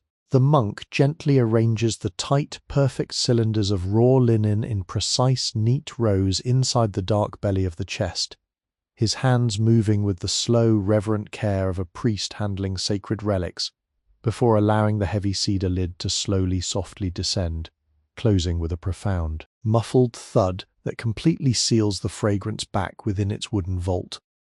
Turning back toward the center of the gently illuminated room, the apothecary approaches a tall, incredibly narrow cabinet composed of dozens of identical tiny wooden drawers, an architectural masterpiece of meticulous, obsessive organization. He reaches out toward a drawer situated perfectly at the height of his chest. Grasping the small, smoothly turned wooden knob between his thick thumb and forefinger, he pulls slowly outward. The friction of the perfectly fitted, unvarnished wood sliding against unvarnished wood produces a soft, deeply resonant, and wonderfully dry sliding sound. A prolonged, muted hiss that ends with a gentle wooden click as the drawer reaches its absolute limit. Inside this tiny, confined compartment, resting upon a thin bed of completely dried, protective moss, lie several thick, irregular pieces of profoundly dehydrated marshmallow root. This is the Althea officinalis, harvested by the brothers in the damp, muddy, and wildly overgrown marshes resting peacefully beyond the eastern perimeter of the abbey grounds during the very last fading days of the early autumn. The monk withdraws a single substantial piece of the dried root, holding it delicately up into the warm, spherical halo of the solitary beeswax candle to properly inspect its quality. Stripped completely of its rough, dark outer bark months ago, the intensely dried inner root now resembles a magnificent, beautifully weathered piece of ancient pale driftwood or a fragment of heavily porous, unpolished bone. It is completely devoid of moisture, possessing a deeply grooved, magnificently textured surface that is spectacularly rough and delightfully fibrous to the gentle touch of a searching finger. The color is a wonderfully muted, perfectly uniform shade of pale, dusty ivory, slightly yellowed at the heavily frayed edges where the thick structural plant fibers have violently snapped during the harvesting process. Despite its remarkable, surprising lightness in the palm of his hand, the completely dehydrated root is astonishingly hard, petrified by the slow, relentless removal of its vital water over entirely countless quiet weeks resting upon the elevated drying racks. It is a stubborn, deeply resilient knot of concentrated healing energy, patiently waiting to be forcefully broken down and gently resurrected by the apothecary's practiced hands. He carries the hard, ivory-coloured root to the massive, heavily stained elm worktable, dropping it completely into the dark, hollow belly of the imposing bell bronze mortar. The impact of the dry root striking the thick metal floor produces an incredibly sharp, bright, and resonant clink, a sudden bell-like chime that instantly pierces the heavy woolen silence of the room before beautifully and slowly decaying into the dark corners. The monk then reaches for the long, heavy marble pestle resting quietly beside the bowl. This magnificent instrument of transformation is carved entirely from a solid, flawless piece of pure Carrara marble, its naturally pale, brilliant white surface heavily intersected by incredibly delicate, microscopic, and deeply fascinating veins of soft, cloudy grey. Grasping the thick, perfectly contoured upper handle of the cool stone, he aligns the heavily rounded, heavily scuffed base of the pestle directly over the stubborn, resting piece of marshmallow root. He takes a single, slow, and incredibly deep breath, expanding his chest completely, and then drives the heavy marble downward with a sudden, highly controlled burst of physical power. The resulting sound is a profound, deeply satisfying acoustic event. The initial strike is a heavy, muffled, and spectacularly blunt crack. The sudden, violent shattering of the brittle, woody fibers completely trapped between the immense weight of the marble and the unyielding, solid floor of the bronze mortar. He lifts the heavy stone and strikes again, and then again establishing a slow, deliberate, and incredibly powerful rhythmic drumming that echoes beautifully through the high dark oak rafters. With each heavy descending blow, the incredibly hard, pale root splinters and dramatically fractures, breaking down from a single solid mass into dozens of smaller, jagged, and wildly irregular shards. Once the root has been sufficiently shattered into these smaller, more manageable fragments, the monk seamlessly and beautifully alters his physical technique. He completely stops the heavy downward striking motion and instead begins to press the heavy marble pestle firmly and deeply against the curved inner walls of the bronze bowl, initiating a slow, continuous, and incredibly powerful circular grinding motion. This transition in movement produces a magnificent, entirely new auditory experience. The sharp, blunt cracking is instantly replaced by a deep, low-frequency and wildly hypnotic, continuous scraping sound. It is a profoundly gritty, completely resonant friction, the heavy stone-on-metal grinding beautifully amplified by the unique, bell-like acoustic properties of the thick bronze vessel. As the heavy marble endlessly circles the dark interior, relentlessly crushing the fibrous shards against the rough metal walls, a spectacularly fine pale powder begins to slowly, magically form. With this methodical, rhythmic destruction comes the incredibly subtle, deeply comforting release of the root's heavily guarded interior essence. The scent that gently rises from the deep bronze bowl is entirely unlike the sharp, astringent camphor of the cedar chest or the heavy floral perfume of the sleeping lavender bundles. Instead, the crushed marshmallow root releases a deeply subtle, wonderfully mild, and profoundly earthy aroma. It is a sweet, incredibly starchy, and deeply comforting scent, smelling exactly like fresh, warm oat flour, powdered sugar, and the very faint, lingering memory of sweet, dried meadow grass completely baked by the summer sun. To gather this precious, incredibly fine dust, the apothecary gently sets the heavy marble pestle aside and retrieves a remarkably small, highly specialized tool from a leather pouch resting softly on his hip. It is a tiny, beautifully handcrafted sweeping brush. The handle is carved from a perfectly smooth, dark piece of polished walnut wood, and the bristles are formed from the heavily stiffened, completely natural hair of wild boar, tightly bound together with incredibly thin, crisscrossing strands of bright copper wire. With slow, remarkably delicate, and infinitely patient sweeping motions, the monk uses this tiny brush to carefully coax the extremely fine, starchy ivory powder out from the deepest, microscopic scratches and rough indentations of the bronze mortar. The stiff boar bristles, scratching incredibly lightly against the heavy bronze, produce a breathtakingly soft, dry, and wonderfully whispering papery shush, entirely completely sweeping the fine dust into a perfect small mound at the very center of the bowl. The powder is incredibly fine, possessing the exact soft, velvety texture of pure crushed talc. It is a concentrated, deeply soothing mucilage, destined to be gently mixed with warm water on the morrow to form a thick, profoundly cooling, and wonderfully healing poultice for a brother's burning, inflamed skin, a quiet, dusty testament to the profound, enduring grace of the sleeping natural world. With the incredibly fine, perfectly swept mound of pale ivory marshmallow root powder resting entirely undisturbed at the dark center of the bronze mortar, the apothecary must now initiate the profound, unifying alchemy required to transform this dry dust into a soothing, swallowable medicine, to create what the ancient healing texts call an electuary, a profoundly thick, sweet, and wonderfully medicinal paste specifically designed to slowly coat and deeply comfort a raw, burning throat.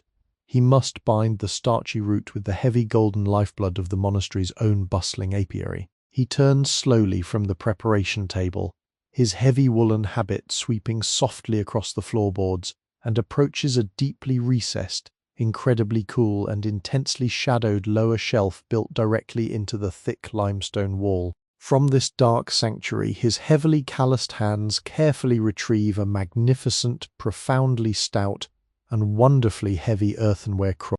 The exterior of this thick-walled clay vessel is heavily glazed in a deeply mottled, completely opaque shade of dark, earthy mustard and rich, muddy brown, a rustic, hard-fired surface designed entirely to perfectly insulate the precious contents from the fluctuating temperatures of the changing seasons.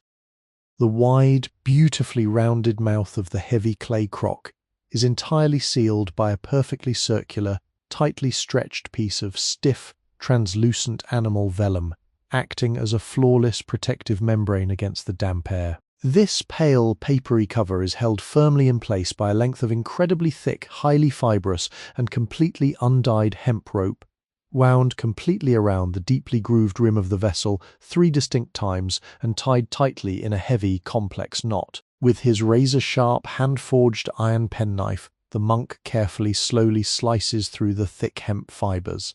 The parting of the taut rope produces a highly distinct, beautifully dry, and profoundly satisfying muffled snap. As he gently lifts the stiff vellum cover away from the opening, the most magnificent, overwhelmingly complex, and deeply intoxicating wave of pure, concentrated sweetness instantly rolls out into the quiet, candlelit room. It is a wildly rich, spectacularly heavy, and wonderfully floral perfume that instantly, completely fills the lungs, smelling intensely of millions of crushed summer wildflowers, thick, sun-baked clover, and the deeply warm, slightly musky, and incredibly comforting aroma of pure melted beeswax. This is not the perfectly clear, highly filtered, and entirely liquid, artificial syrup of modern times. This is raw, profoundly undisturbed, and entirely unfiltered medieval honey. Because it has rested quietly in the cool, deeply shadowed stone apothecary for many long, uninterrupted months, the heavy golden liquid has begun the slow, deeply natural, and beautifully mysterious process of profound crystallization. If you were to peer directly into the dark, wide mouth of the heavy crock, you would see a magnificent, deeply textured landscape of thick, opaque amber. The surface of the honey is completely matte, heavily frosted with millions of microscopic, incredibly fine, naturally occurring sugar crystals that beautifully catch and softly diffuse the dim, golden light of the solitary beeswax candle. Floating quietly upon the very top of this thick, crystallized amber are tiny, beautifully irregular and perfectly preserved fragments of pale yellow beeswax capping, along with incredibly small, virtually microscopic dark flecks of pure floral pollen, the silent visual evidence of the tireless, incredibly patient labor of the monastery's thousands of gentle, buzzing inhabitants. To safely extract this deeply viscous, heavily crystallized treasure, the monk retrieves a long, beautifully hand-carved and wonderfully smooth wooden spoon. This implement is fashioned entirely from a single solid piece of profoundly dense, beautifully grained olive wood, a deeply cherished, sacred material that feels incredibly heavy, wonderfully cool, and spectacularly solid in his weathered hand. The bowl of the spoon has been worn down to a perfectly shallow, magnificent, and asymmetrical curve by decades of slow, repetitive scooping against the hard inner walls of countless ceramic crocks. As he slowly, deliberately pushes the rounded tip of the olive wood spoon directly into the surface of the crystallized honey, the physical resistance is absolutely immense. The intensely thick, heavily structured sugar matrix fiercely pushes back against the invading wood, requiring the monk to apply a steady, incredibly smooth and profoundly powerful downward pressure. The heavy honey yields with a low, incredibly slow and beautifully thick, tearing sound, a remarkably muffled, delightfully sticky, and profoundly heavy acoustic murmur that completely speaks to the unbelievable density and pure concentration of the golden substance. With infinite, agonizingly slow care, he lifts the heavy wooden spoon upward, completely laden with a massive, profoundly thick, and delightfully uneven dollop of the crystallized amber. As the spoon completely clears the rim of the dark earthenware crock, a remarkably thick, profoundly heavy, and beautifully translucent ribbon of golden honey fiercely clings to the bulk of the mass, stretching continuously downward in a magnificent, endlessly unbroken, and incredibly slow-motion waterfall. He guides this heavy, suspended burden carefully over to a remarkably small, beautifully shallow, and perfectly smooth mixing bowl carved entirely from dark, veined green serpentine stone. He allows the thick honey to fall slowly, heavily into the center of the cold stone vessel, the golden mass collapsing upon itself in thick, wonderfully slow and undulating folds, entirely resembling a tiny molten mountain of perfectly liquid sunlight. Returning to the large bronze mortar, the apothecary uses his tiny, stiff-bristled boar hairbrush to gently, carefully sweep the perfectly formed mound of pale, starchy marshmallow root powder directly over the thick, resting honey. The impossibly fine, deeply ivory-coloured dust falls silently, softly coating the sticky golden surface in a perfect, completely matte and beautifully pale layer, entirely masking the bright, shiny amber beneath. Now begins the slow, incredibly rhythmic and profoundly meditative process of thorough incorporation. He takes the heavy olive wood spoon and begins to slowly, deeply fold the dry, starchy powder completely into the fiercely resistant, incredibly thick honey. The friction of the hard wooden spoon forcefully scraping against the smooth, unyielding green serpentine stone produces a magnificent, entirely mesmerizing, and wonderfully low, continuous, dull thudding sound, a profoundly hollow, beautifully rhythmic, and deeply repetitive scraping noise that echoes softly through the incredibly still, insulated chamber. At first, the dry, pale powder fiercely resists the sticky moisture, remaining stubbornly separated in small, dry, and delightfully powdery pockets. But with completely unwavering, endlessly patient, and beautifully slow rhythmic rotations, the heavy honey gradually, inevitably, entirely absorbs the fine dust. The profound visual transformation is absolutely mesmerizing to witness. The bright, glistening, translucent golden amber of the pure honey completely disappears, perfectly replaced by a wonderfully thick, completely opaque, and deeply matte paste the color of pale, unbaked dough or heavily creamed warm butter. This magnificent electuary is now incredibly dense, spectacularly sticky and profoundly powerful, completely saturated with the deeply soothing, wonderfully medicinal mucilage of the fractured root, ready to quietly offer immense, profoundly gentle relief to any weary brother suffering through the dark, unforgiving cold of the medieval winter. His quiet, meticulous labour fully complete for the evening hour, the monk steps completely away from the heavy elm preparation table. His deeply calloused hands are now wonderfully sticky, heavily coated in an incredibly thin, wonderfully fragrant, and deeply clinging residue of the sweet honey and the profoundly starchy dry ivory powder. He moves with a slow, completely unhurried, and wildly peaceful grace toward the very farthest, most deeply shadowed corner of the silent antechamber. Here, completely built into the thick architecture of the magnificent monastery wall, sits a deeply impressive, wonderfully primitive, and remarkably solid wash basin. This massive vessel has been completely, painstakingly hollowed out by ancient stonemasons from a single colossal, perfectly rectangular block of incredibly dark, porous volcanic basalt. The stone is profoundly cold to the touch, entirely rough and spectacularly uneven, maintaining a completely deep, unbroken, and wonderful connection to the deep, silent earth from which it was violently pulled centuries ago. Beside this massive, dark stone basin rests a very tall, wonderfully slender, and beautifully handled copper ewer, deeply filled with entirely fresh, remarkably cold water drawn slowly from the monastery's central, bubbling courtyard fountain just before the final descent of the twilight. The monk grasps the high, beautifully arched copper handle and slowly, carefully tilts the heavy vessel forward.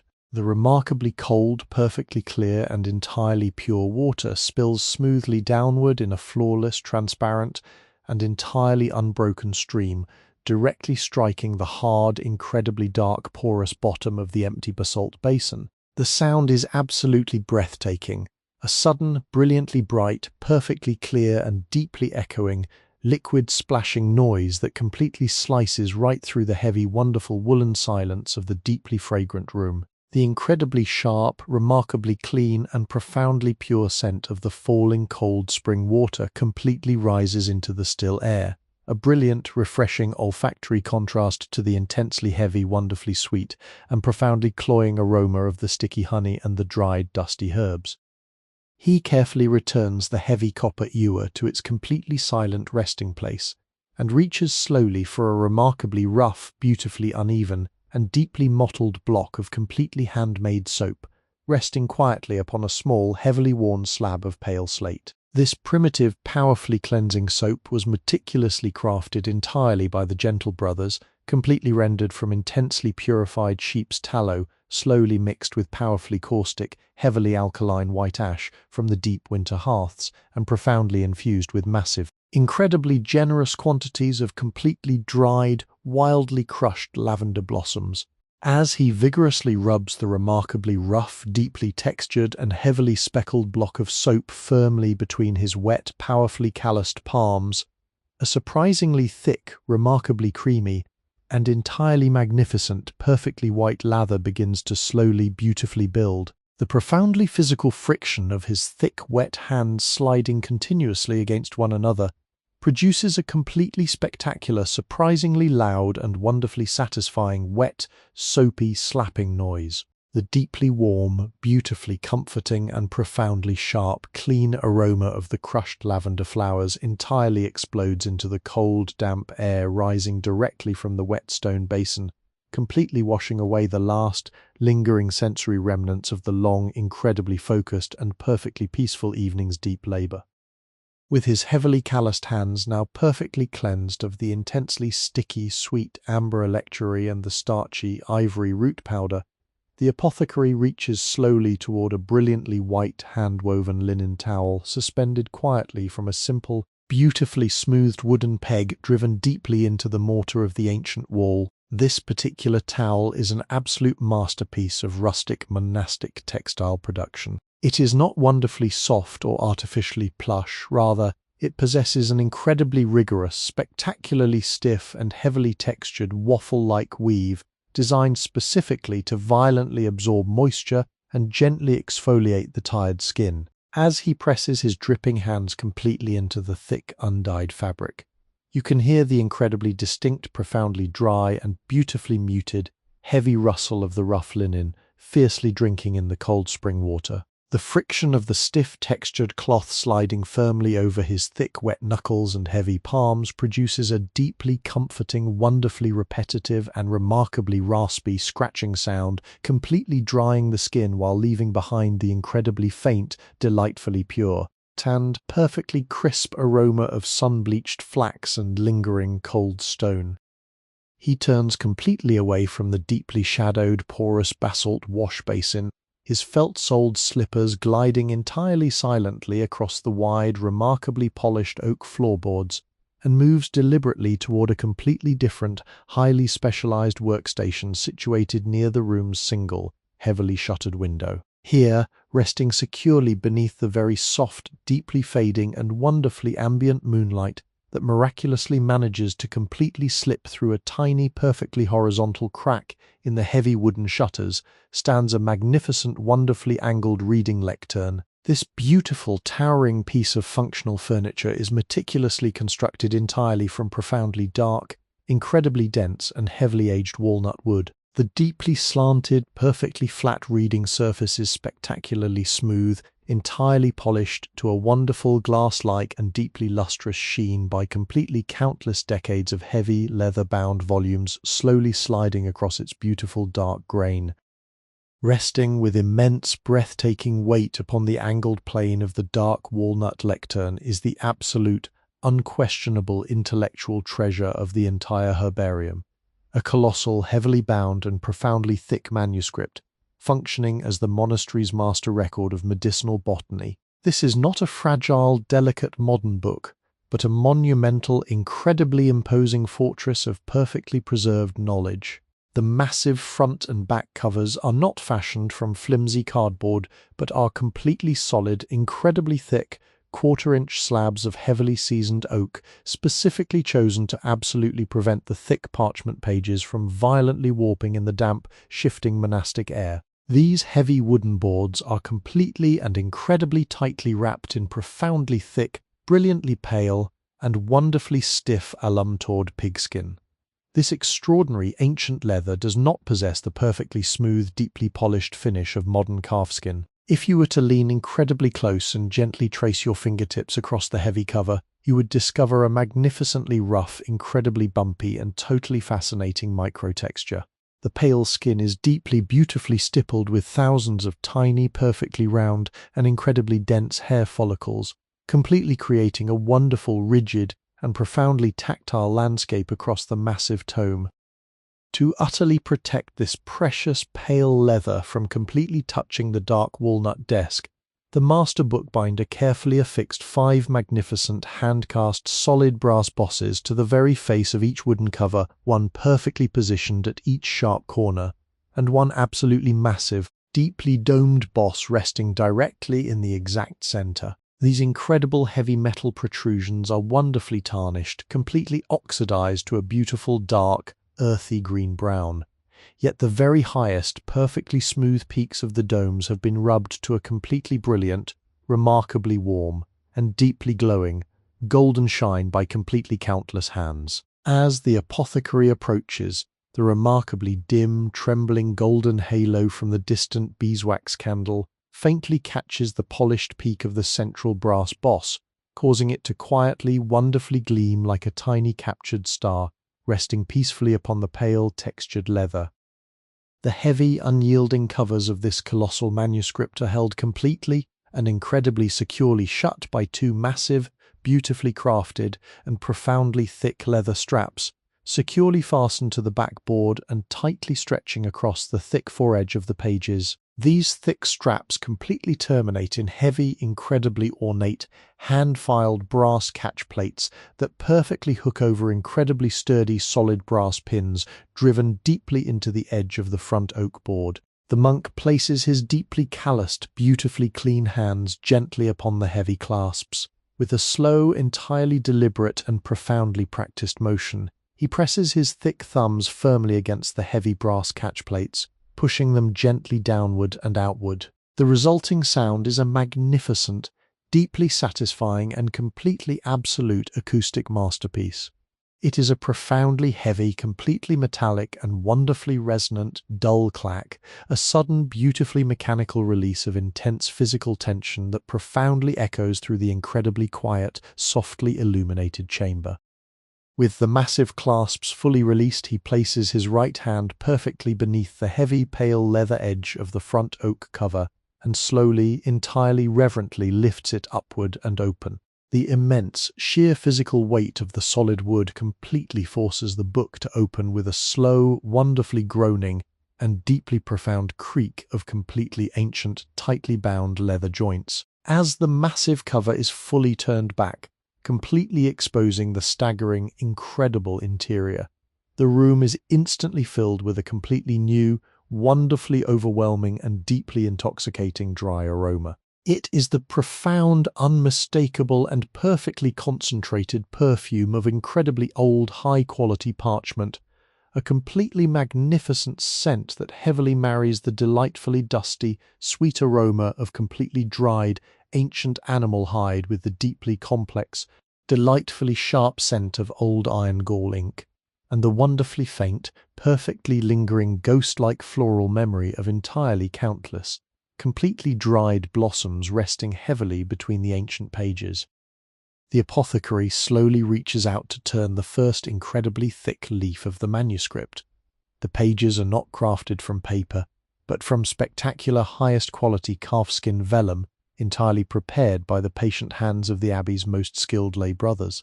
If you were to gently pinch the incredibly crisp edge of a single page between your fingers, it would feel wonderfully cool to the touch, astonishingly dense and profoundly heavy, completely resembling a thin sheet of very flexible, perfectly smooth ivory. As he lifts the massive, perfectly flat page and completely turns it over, the sound is absolutely breathtaking. It is not the tiny, fragile, whispering rustle of modern paper, but a completely profound, heavily resonant, and wildly magnificent, deep, thrumming whoosh. It sounds exactly like a very thick, completely stiff, raw canvas sail, forcefully catching a sudden, slow, and heavily damp ocean breeze. As the heavy vellum page settles completely flat against the opposite side, it finishes with a profoundly soft, beautiful, dull, leathery slap. He slowly, methodically turns several of these magnificent heavy pages, perfectly navigating through the beautifully illuminated, flawlessly ordered, dark Gothic script, until he completely arrives at a perfectly blank, heavily prepared right-hand leaf, resting peacefully in the deeply shadowed, completely still center of this pristine, creamy vellum page is a newly pressed, utterly spectacular, and beautifully fragile botanical specimen. It is a single, completely intact, and incredibly perfect blossom of wild borage, also known to the gentle brothers as the starflower. Having spent entirely 3 full unbroken weeks resting quietly and heavily beneath the absolute crushing weight of several flat massive slate stones, the delicate flower has been completely flattened into a stunning, two-dimensional, perfectly preserved masterpiece. Despite the complete absolute removal of all its vital moisture, the deeply fragile, perfectly pointed star-shaped petals absolutely fiercely retain their breathtaking, wildly vivid color. A spectacularly intense, beautifully deep, and entirely magical shade of dusty, brilliant cerulean blue, completely contrasting wonderfully against the stark, pale cream background of the smooth vellum. To permanently secure this magnificent, delicate blue star to the heavy parchment page, the apothecary completely avoids using heavy iron pins or damaging thick glues. Instead, he reaches for a remarkably tiny, beautifully hollowed, and perfectly smooth white seashell resting quietly on the dark lectern. Inside this tiny, natural, pearlescent cup rests a very small quantity of completely clear, incredibly sticky, and perfectly pure glaire, a highly specialized, completely invisible adhesive meticulously created by forcefully whipping completely fresh egg whites into a stiff froth and allowing them to patiently slowly resolve back into a beautifully clear, wildly tenacious liquid. Using a completely microscopic, wonderfully tiny brush formed from just 3 perfectly straight, soft hairs plucked completely from the tip of a wild squirrel's tail, he gently, incredibly lightly dips the very end into the sticky, clear glaire. He carefully lifts a remarkably tiny, wonderfully thin, completely transparent strip of recycled, deeply scraped parchment, no larger than a single tiny grain of long rice. He applies the completely invisible, deeply sticky egg white glue incredibly smoothly to the very back of this tiny parchment strip. The incredibly delicate, absolutely silent friction of the tiny squirrel hair brush painting the microscopic amount of glue is entirely a masterclass in profoundly quiet, incredibly focused micro-labor. Then, with a spectacularly steady hand moving with the completely absolute slow precision of a master watchmaker, he gently, softly lays this perfectly tiny, incredibly sticky vellum strip directly over the remarkably thin, beautifully flattened, completely hairy green stem of the pressed blue borage flower, perfectly adhering the fragile plant permanently to the massive creamy page. He holds his deeply calloused finger gently against the tiny strip for a beautifully long, completely silent, and profoundly still moment, allowing the pure, natural warmth of his own resting body to completely cure the natural glue, permanently sealing the beautiful, blue summer star into the heavy sleeping history of the grand Cistercian tome.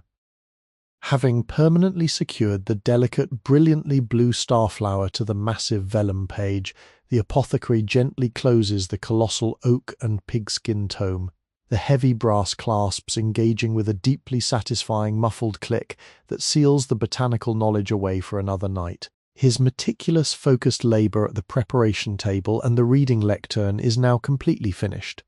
Yet before he can allow his weary body to fully surrender to the encroaching hours of rest, there remains one final, deeply ingrained, and profoundly humbling domestic ritual to perform. It is a quiet act of respect for the physical space that shelters his sacred work, a necessary cleansing of the floorboards to gather the tiny scattered remnants of the day's medicinal alchemy. He steps softly away from the dark walnut lectern, the hem of his heavy woolen cowl brushing almost silently against the wood, and moves toward a narrow, shadowed alcove situated just beside the heavy oak door, leading back out into the moonlit herbarium. Resting quietly within this dark, narrow niche stands a magnificent, entirely handmade sweeping implement, a traditional monastic besom. This is not a manufactured broom of stiff, unyielding bristles, but a beautifully organic, deeply fragrant creation born entirely from the surrounding fields and forests. The long, perfectly straight handle is crafted from a single, deeply seasoned branch of wild river hazel. The bark was stripped away completely many years ago, leaving a spectacularly smooth, pale ivory surface that has been rubbed to a dull, glowing polish by the continuous daily friction of calloused palms. If you were to wrap your hand around this wooden shaft, you would feel an incredibly subtle, rhythmic series of shallow undulations running along its length, the permanent, fossilized memories of the small, twisting side branches that were carefully trimmed away by a patient, solitary whittler's blade.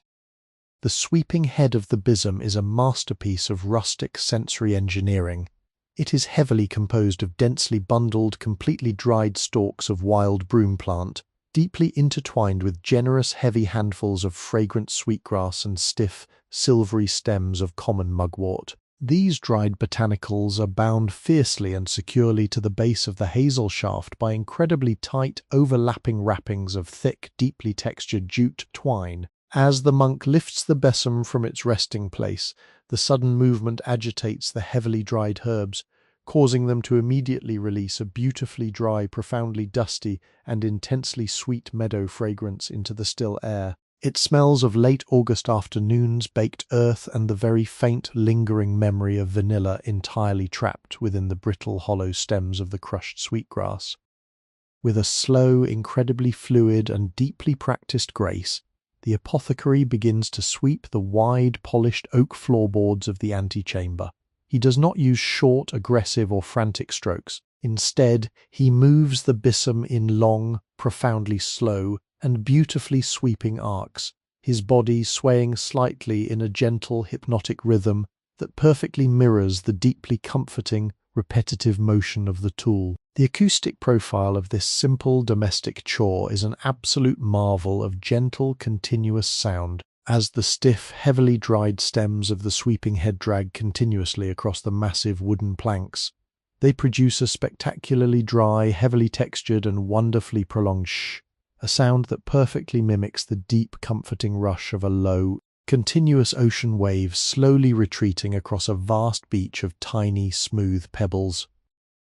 This rhythmic, incredibly soft friction gently coaxes up all the microscopic debris of the long day's labor. Tiny, forgotten fragments of shattered marshmallow root, heavily crushed lavender buds, a solitary, perfectly formed fennel seed, and the incredibly fine, pale dust of tracked-in limestone powder are all slowly, patiently gathered together. Because the besom is heavily woven with fragrant mugwort and sweetgrass, the very act of pressing it against the floorboards subtly bruises the remaining dormant oils within the dry leaves. With every single long sweeping arc, a new, deeply subtle layer of botanical perfume is softly pushed into the ambient air, completely mingling with the heavy scents of warm beeswax and ancient leather, creating a magnificent, evolving olfactory tapestry of pure, undisturbed cleanliness. When the tiny, perfectly formed mound of pale dust and broken herbal fragments has been meticulously gathered at the very center of the floor, the monk retrieves a highly polished, incredibly flat pan forged entirely from heavily beaten copper. Using a solitary, completely rigid wing feather from a grey heron to act as a tiny, precise brush, he gently sweeps the collected debris onto the waiting metal. He carries this remarkably small, silent sacrifice of the day's labor directly to the heavy iron brazier. With a slow, entirely deliberate tilt of his wrist, he allows the dust to fall completely into the dark hollow, landing softly upon the fiercely glowing, intensely ruby-red coals. The absolute instant the heavily dry, volatile herbal dust forcefully strikes the incredible heat, it vanishes in a spectacular, instantaneous, and completely microscopic burst of brilliant golden-orange sparks. Single, incredibly thin and wildly twisting ribbon of dense, fragrant white smoke shoots rapidly upward toward the dark oak rafters, releasing a completely profound, heavily roasted and beautifully crisp aroma of burning dry grass that instantly purifies the heavy, sleeping air of the chamber.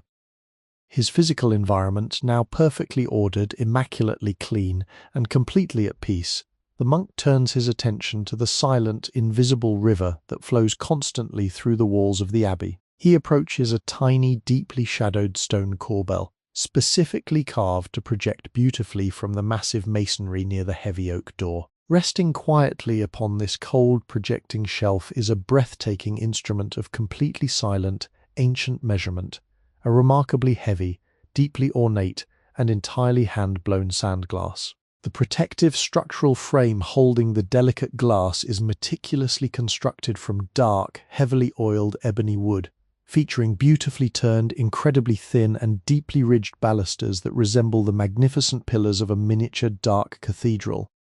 The two beautifully rounded bulbous glass chambers completely enclosed within this dark wooden frame are crafted from the same heavily seeded, pale green forest glass as the apothecary's medicinal vials. The glass is wonderfully uneven, heavily rippled, and entirely suspended with thousands of frozen microscopic air bubbles.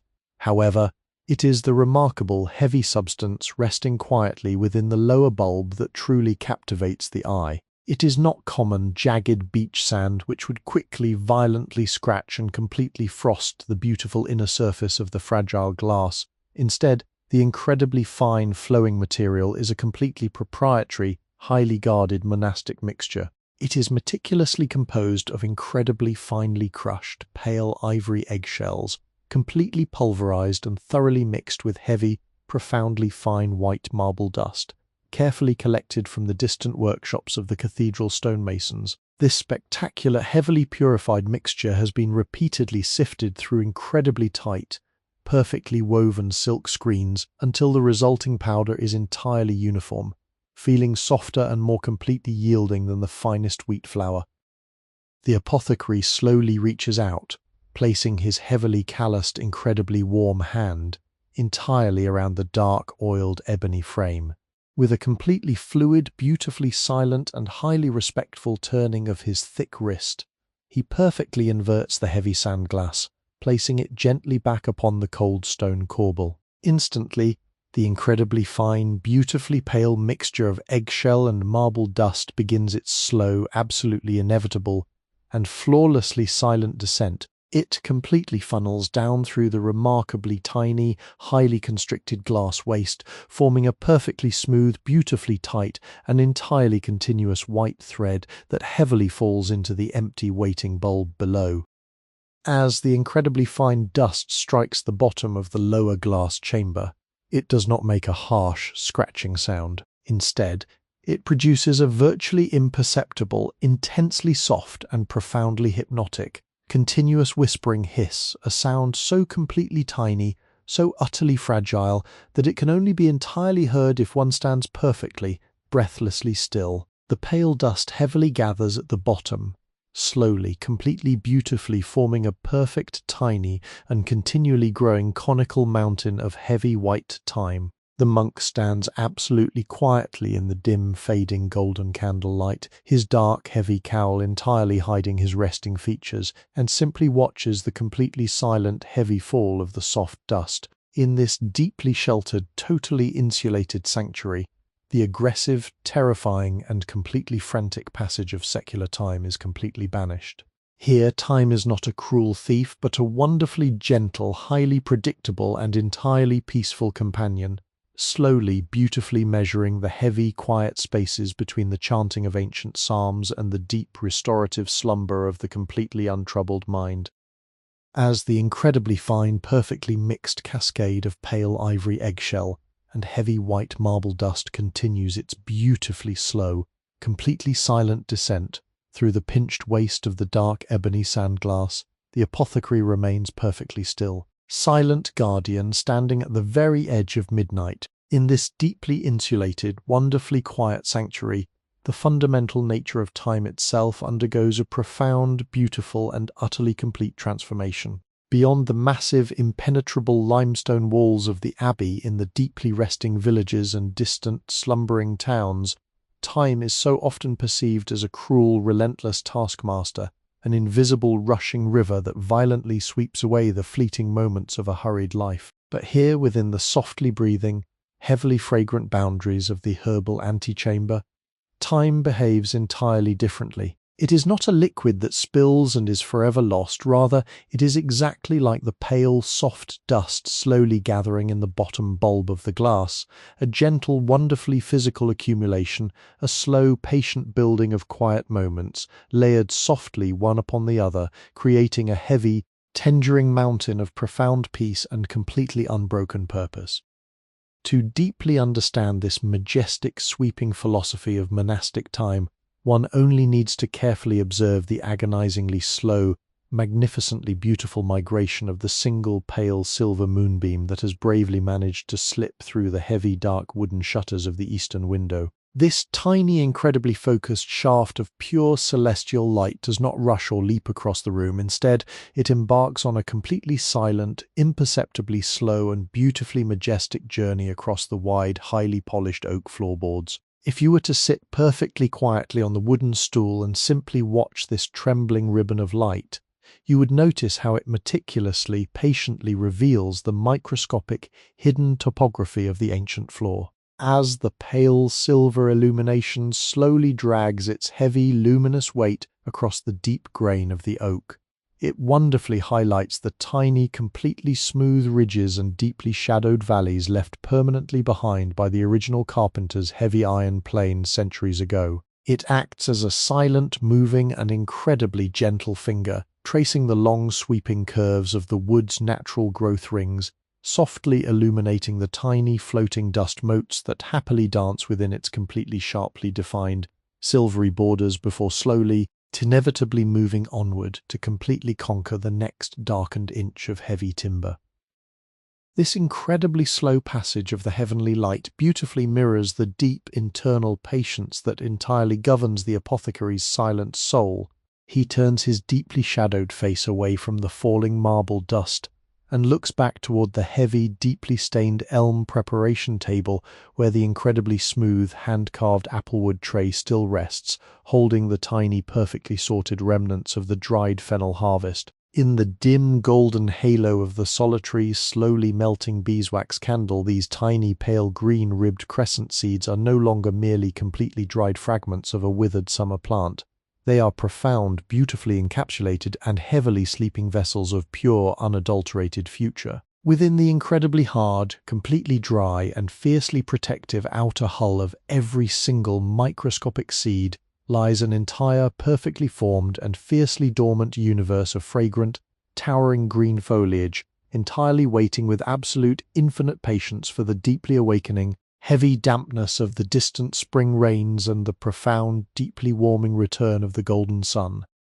To hold one of these entirely dry, sleeping seeds in the heavy, calloused palm of your hand is to physically touch the very essence of a profound, incredibly deep, and unshakable trust in the completely unseen future. The gentle brothers who meticulously, painstakingly cultivate the vast, heavily geometric beds of the walled herbarium do not plant their tiny, fragile seedlings with the frantic, deeply anxious expectation of an immediate, sudden, or selfish reward. They profoundly understand, with every single slow beat of their resting hearts, that they are completely merely temporary, beautifully fleeting stewards of a deep, ancient, and perfectly enduring garden. They lovingly, carefully tend to the heavy, dark, wonderfully loamy soil, forcefully removing the encroaching weeds and softly, gently watering the tender roots, knowing entirely that the heavy, sweeping branches of the medicinal trees they patiently plant today may completely not offer their deeply healing, wonderfully cooling shade until long after the monks themselves have been completely, softly folded back into the heavy, sleeping earth of the abbey cemetery. This is not a source of deep sadness, but rather a wellspring of profound, incredibly liberating, and deeply joyful comfort. The absolute, total freedom of completely surrendering to a rhythm vastly, beautifully older and infinitely slower than one's own beautifully small, heavily beating heart. This magnificent, deeply humbling sense of profoundly beautiful continuity is permanently, physically etched into the very stones and heavy metals of the quiet apothecary. The monk lets his eyes slowly drift toward the heavy, totally dark, bell bronze mortar resting heavily upon the elm slab. Completely empty now, its deeply rough, wonderfully scratched interior having been meticulously, perfectly swept entirely clean of the pale, starchy marshmallow root powder. He considers the incredibly heavy, solid marble pestle lying completely still beside it, noting perfectly the deep, incredibly smooth and beautifully asymmetrical indentation completely worn into the cool white stone handle.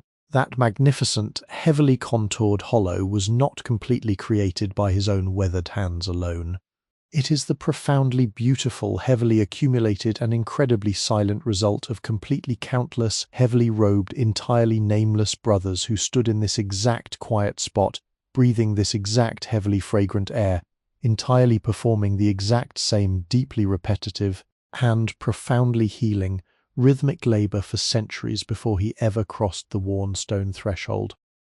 When his deeply calloused fingers wrap tightly around that heavy, cool marble handle, they perfectly seamlessly slide into the deeply invisible, completely welcoming grooves left permanently behind by his deeply sleeping ancient predecessors. That entirely single, profoundly physical connection, all terrifying, completely heavy feelings of lonely isolation or frantic, solitary burden, completely entirely dissolve into the warm, heavy, sweet-smelling air.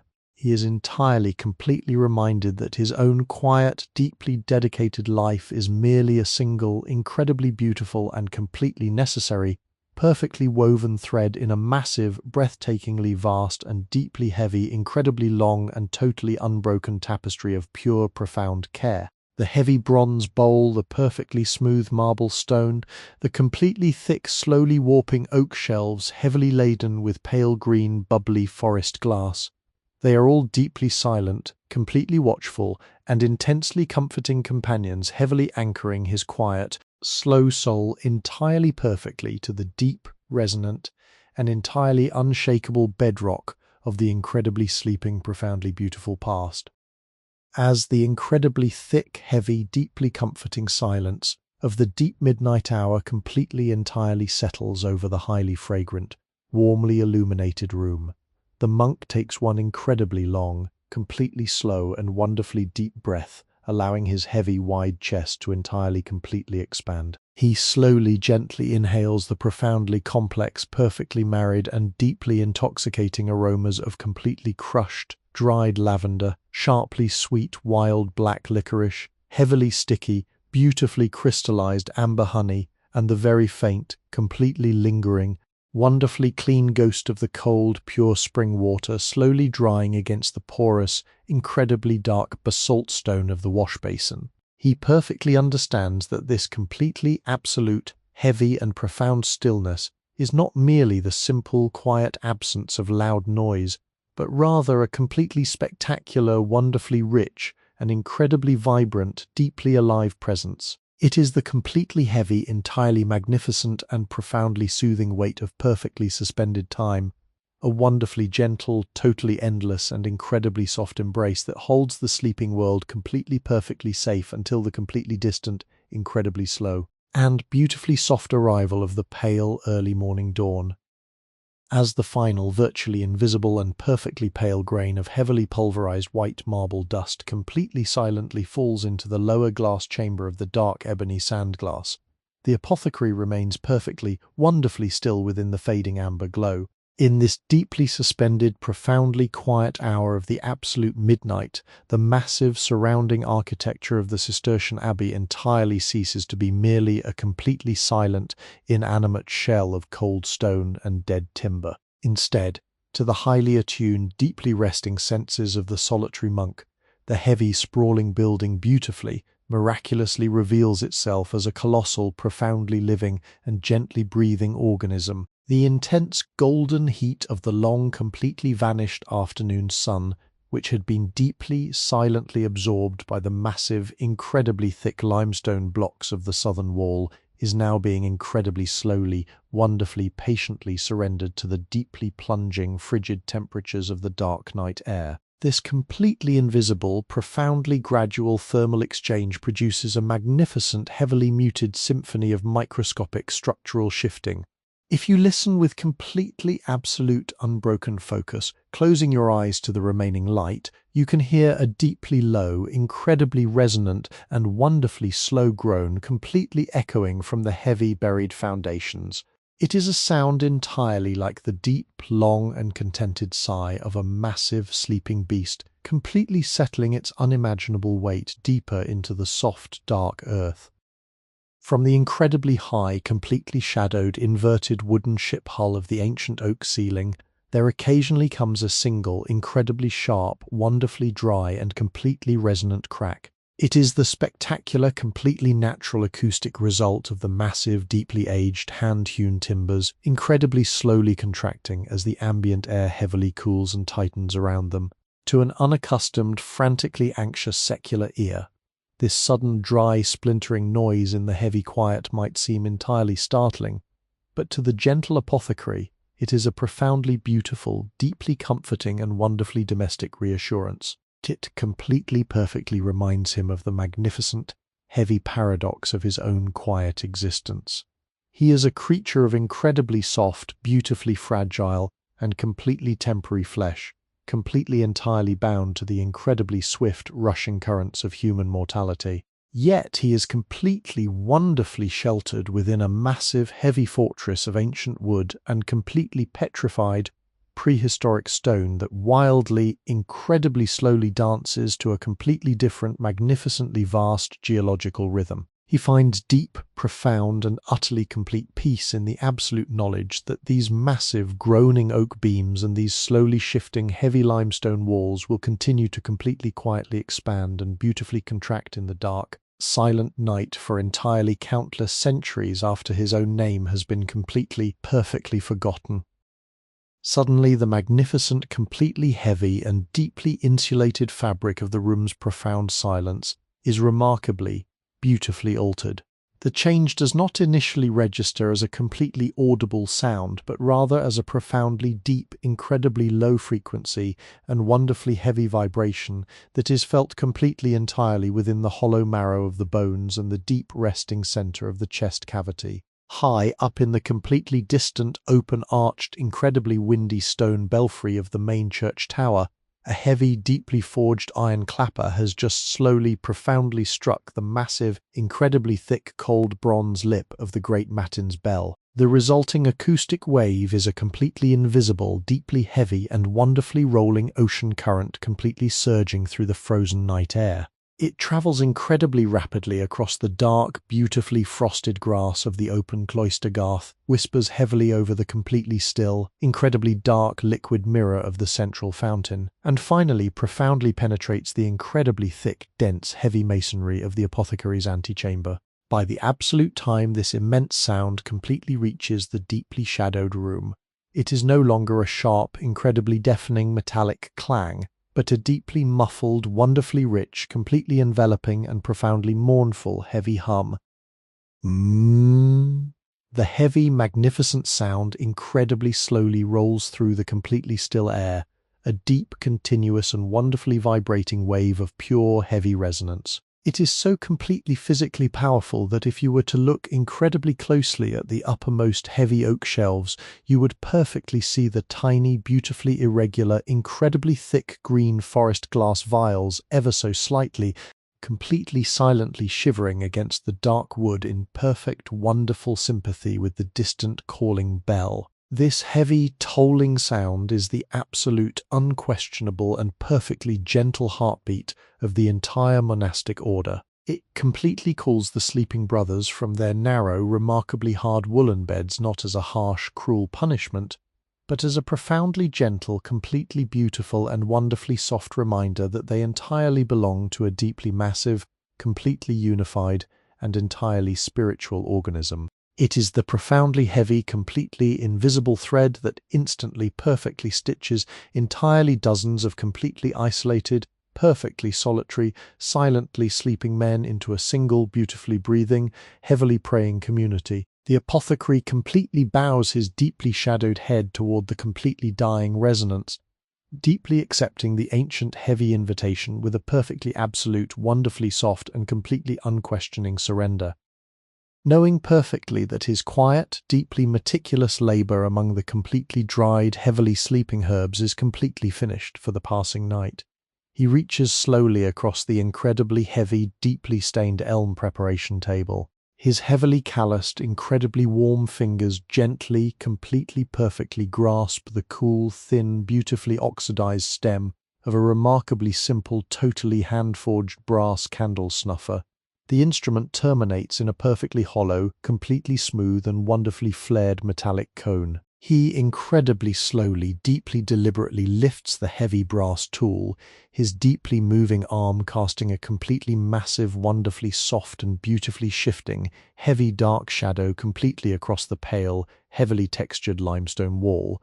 He completely perfectly aligns the heavy dark brass cone directly over the remarkably tiny, beautifully steady, incredibly warm, golden teardrop flame of the solitary thick beeswax candle. For a single, perfectly suspended, incredibly breathless moment, he completely pauses, beautifully allowing the warm, heavy, deeply golden light to entirely, perfectly illuminate the incredibly rough, deeply textured, wonderfully earthy landscape of his heavily weathered, entirely peaceful face, one absolutely final, completely beautiful time.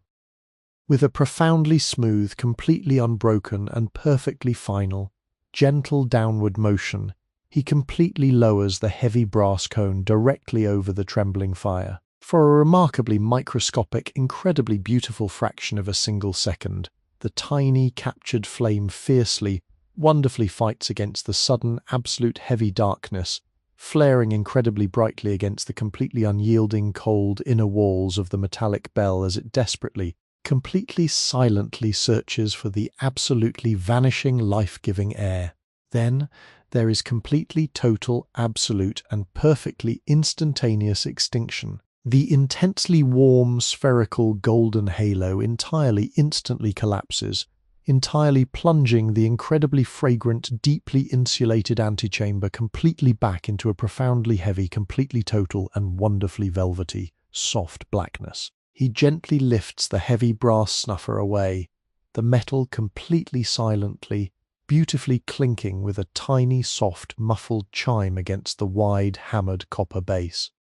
In the absolute, complete darkness, a single, remarkably tiny, incredibly intense, and beautifully glowing cherry-red ember completely, fiercely burns at the very tip of the completely blackened, heavily charred hemp wick. From this completely dying, spectacularly tiny red star, a single, incredibly thick, wonderfully twisting and perfectly silent ribbon of pure, pale white smoke curls completely lazily upward into the unseen rafters, as the absolute heavy darkness completely entirely claims the room, the temporary, completely total loss of human sight, miraculously, wonderfully forces the remaining, incredibly quiet senses to profoundly, completely expand and beautifully deepen. The wildly sharp, incredibly deep, and wonderfully comforting aroma of the completely burnt heavy beeswax and the completely charred natural hemp wick perfectly, wonderfully mingles with the incredibly heavy, deeply sweet,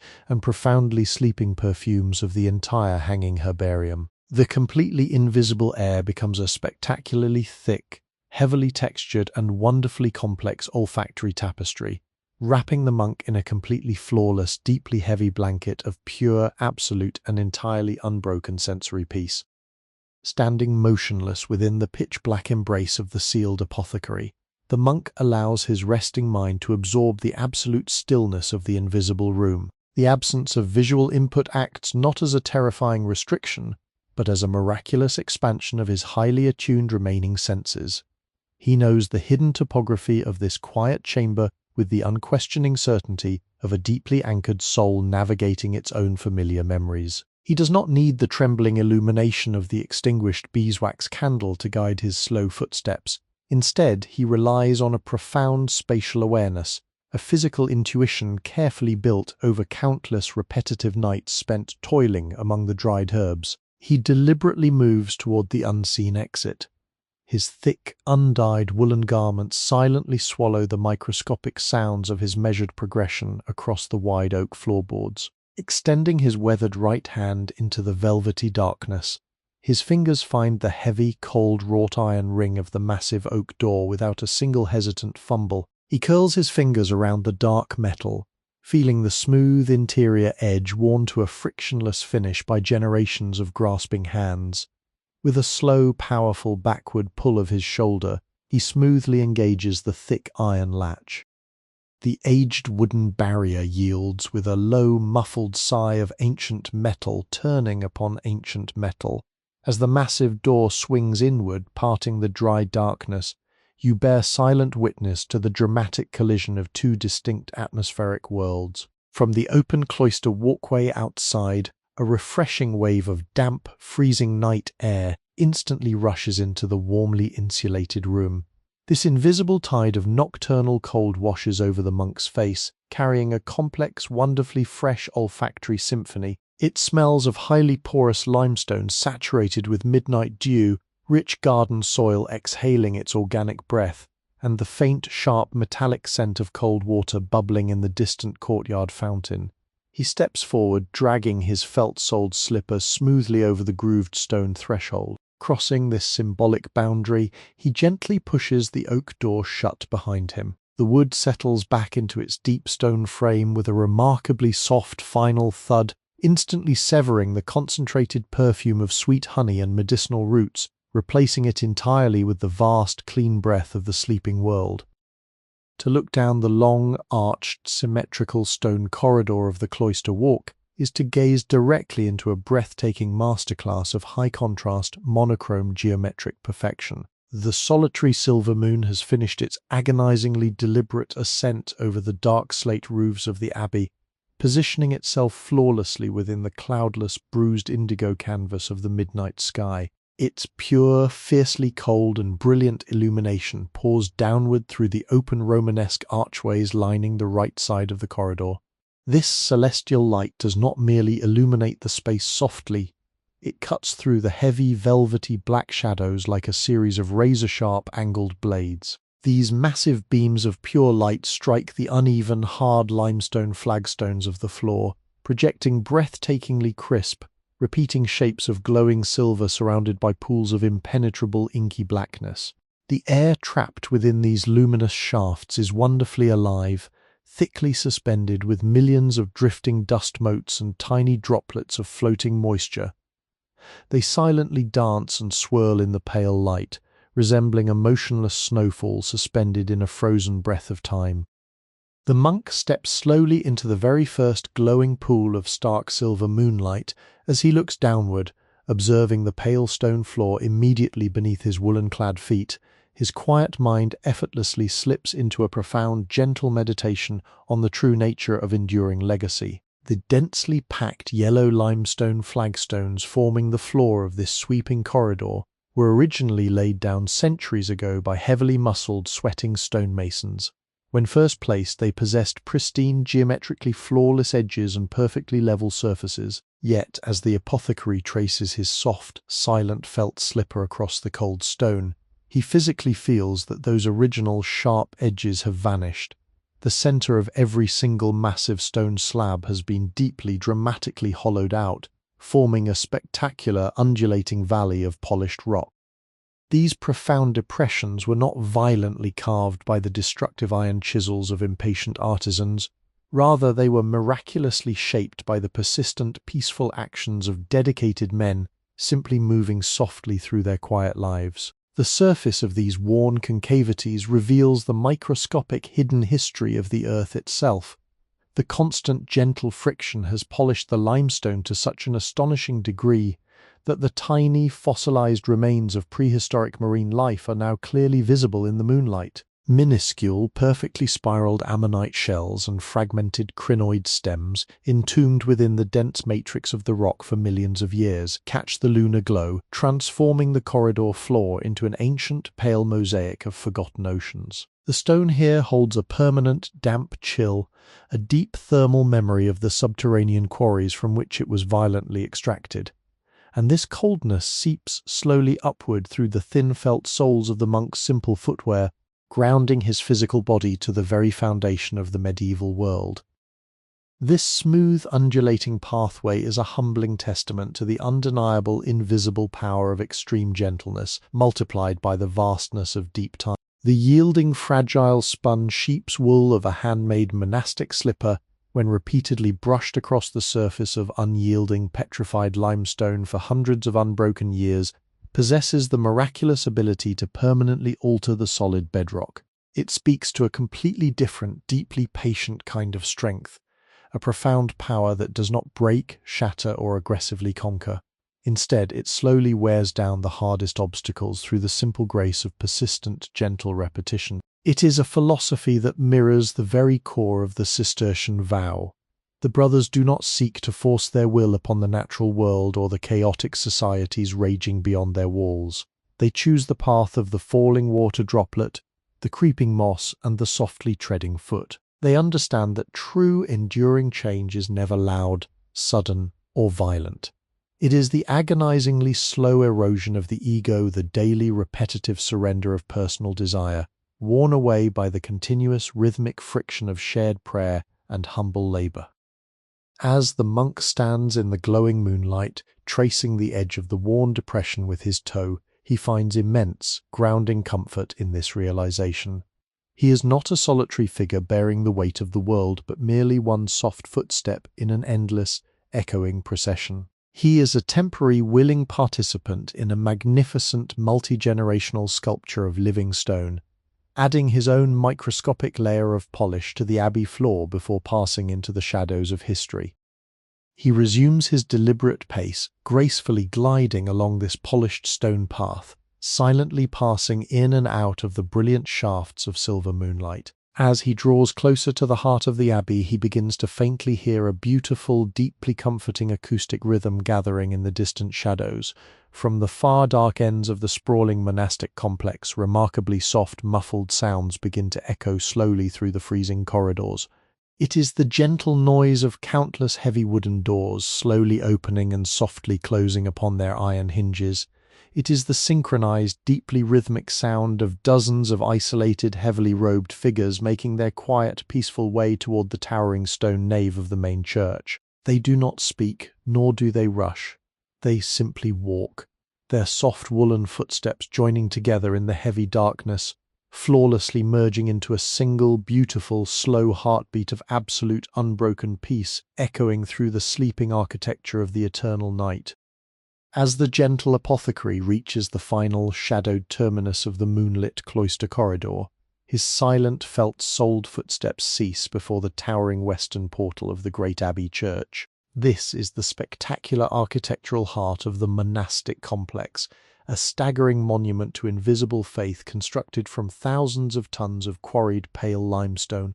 The heavy wooden doors that guard this sacred interior are not merely large, they are colossal barriers crafted from the thickest, most deeply seasoned planks of ancient forest oak.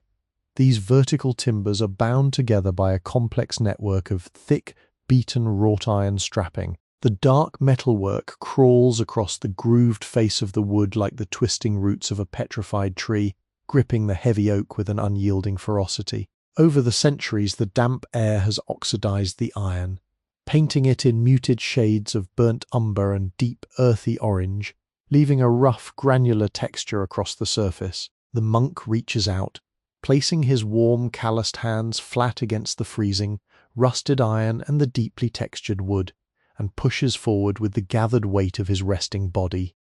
The colossal portal yields, slowly groaning with a low, resonant, acoustic shudder that vibrates through the soles of his soft shoes and travels up the bones of his legs.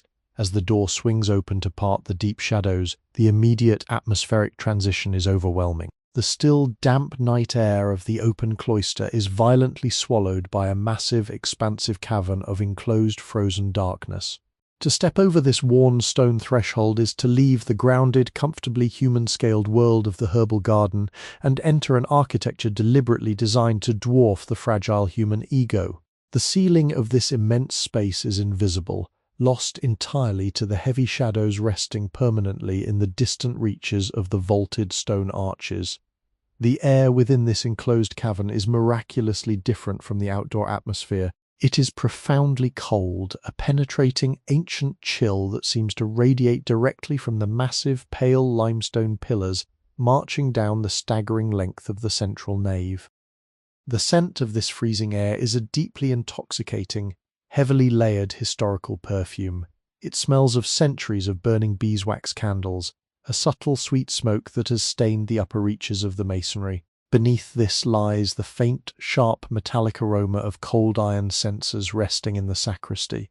Most prominent, however, is the permanent, resinous ghost of pure frankincense and golden myrrh. Over decades of daily liturgical use, the volatile oils of the burning resin have physically baked into the porous, uneven limestone walls, ensuring the very architecture itself constantly exhales the fragrance of devotion. It is a dry, solemn aroma that instantly forces the breathing lungs to slow their rhythm, demanding a state of deep, uninterrupted reverence. The vast emptiness of the church acts as an acoustic amplifier. Even the subtle friction of the monk's woolen habit against his own legs echoes gently into the darkness, a hushed whisper travelling upward toward the unseen rafters. He moves with a fluid, unhurried grace down the wide central aisle, his heavy garments sweeping softly against the giant rectangular flagstones.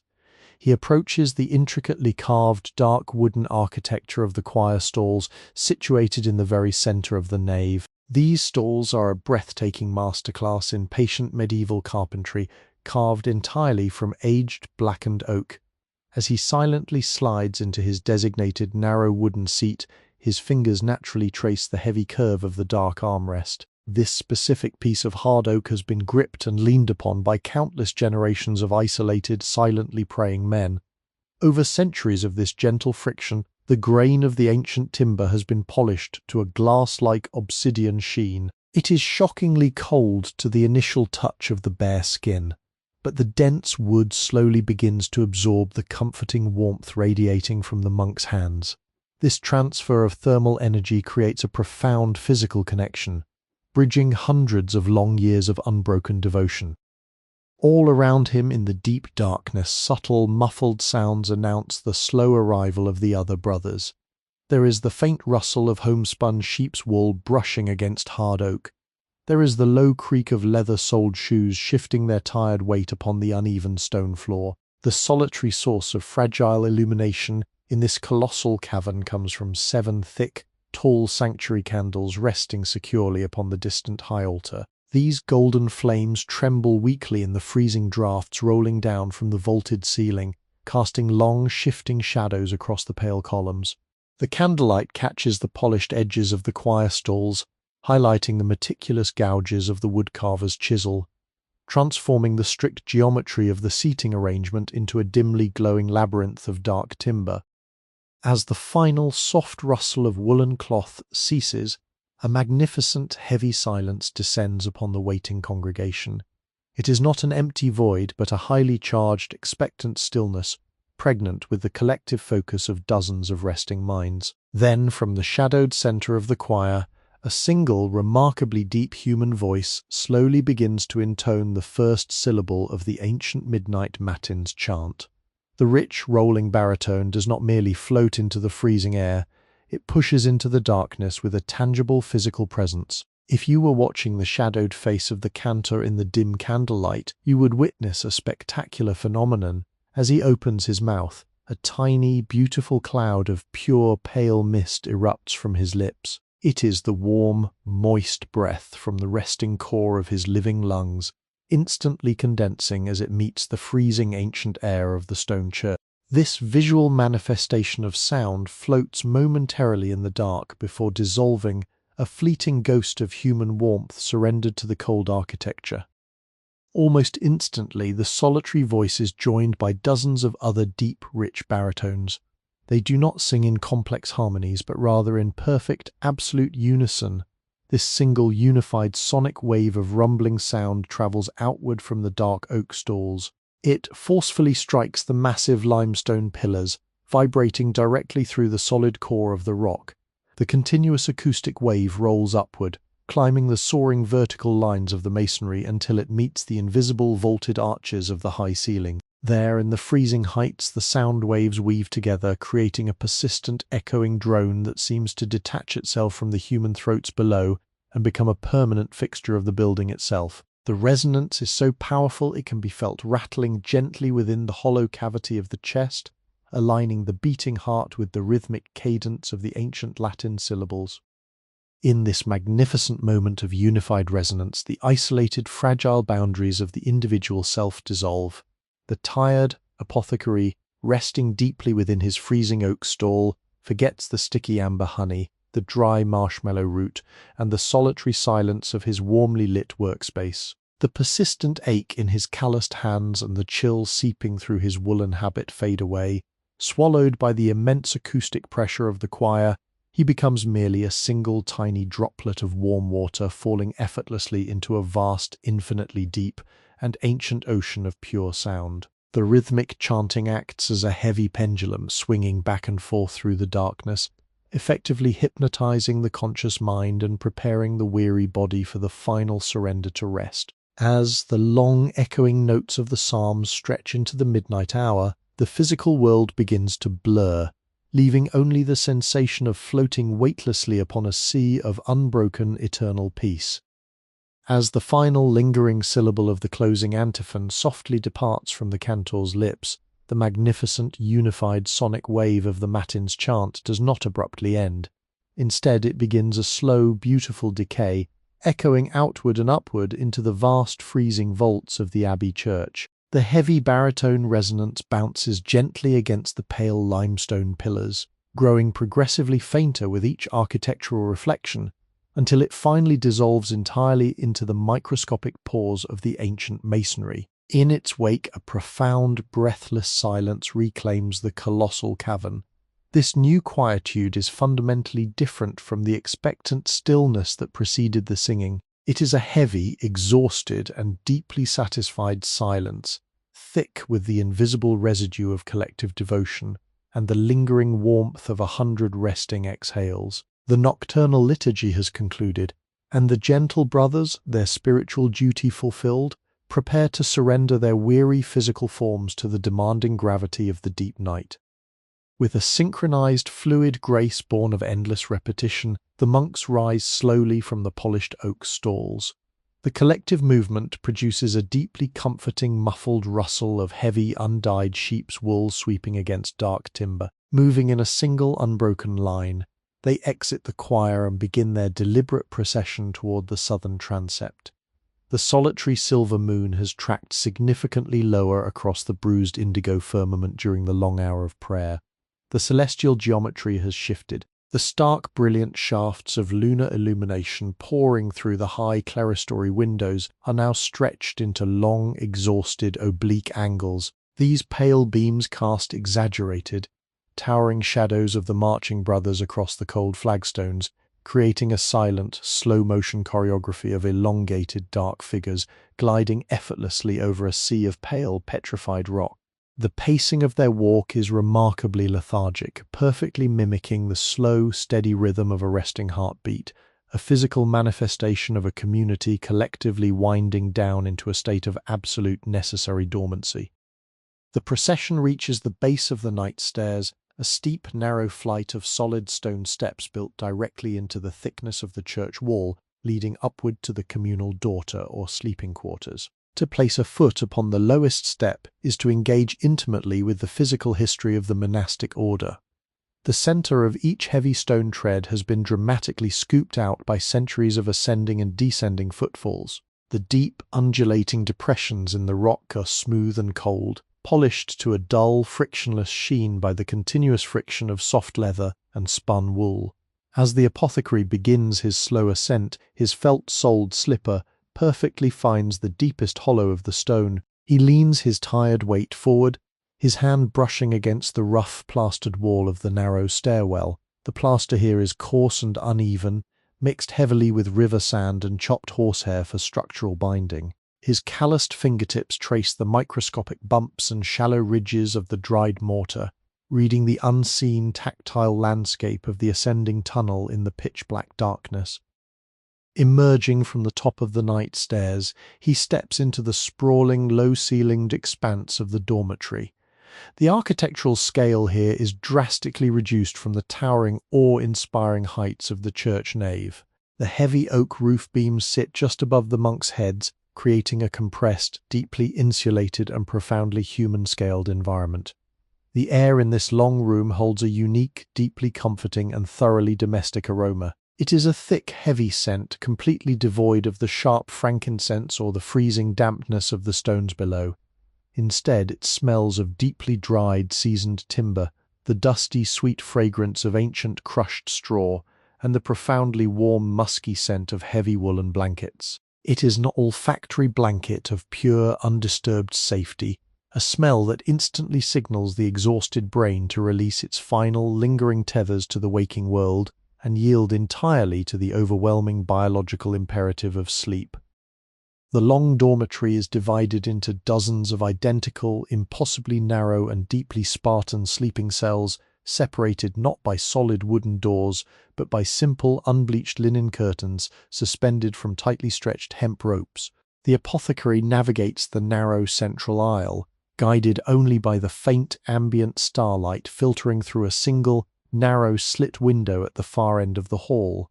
He arrives at his designated alcove and reaches out to grasp the edge of the hanging linen. The fabric is thick, stiff, and heavily textured, possessing a coarse, open weave that feels delightfully rough against his palm. As he pulls the curtain aside to enter his small sanctuary, the wooden rings securing the linen to the hemp rope slide with a low, dry, and wonderfully rhythmic rasp, a soft wooden whisper that echoes faintly down the long, sleeping hall. He allows the heavy fabric to fall closed behind him, the curtain settling into its vertical folds with a gentle, muffled swoosh, effectively sealing him within his own microscopic universe of absolute private darkness. The interior of the cell is a masterpiece of extreme ascetic minimalism. There are no furnishings, no decorations, no unnecessary objects to clutter the mind or demand attention. The entire focus of the tiny space is a simple, low wooden frame resting upon the floorboards, holding a thick, tightly stuffed mattress of woven hemp ticking. Inside this heavy fabric shell lies a dense, generous bed of deeply dried autumnal rye straw, harvested by the brothers from the sun-baked fields during the final golden days of the late summer. The monk sits slowly upon the edge of the low bed. As his heavy, tired body compresses the mattress, the dry straw beneath the ticking yields with a magnificent, highly complex acoustic response. It is a slow, drawn-out and deeply satisfying rustle, a continuous, whispering crunch of thousands of brittle, hollow plant stems, snapping, bending and rubbing gently against one another. It sounds exactly like a sudden, dry gust of wind sweeping rapidly through a dense, unharvested field of tall grass. Accompanying this comforting sound is the immediate release of a faint, sweet and profoundly earthy meadow fragrance, a ghostly memory of warm sunshine and vast open skies trapped securely within the dry bedding. With slow, methodical movements, he removes his heavy leather belt and the outer layer of his woolen cowl, folding them neatly and placing them upon a small wooden chest at the foot of the bed. He then lies back, allowing his spine to finally surrender its vertical posture and melt into the yielding, rustling contour of the straw pallet.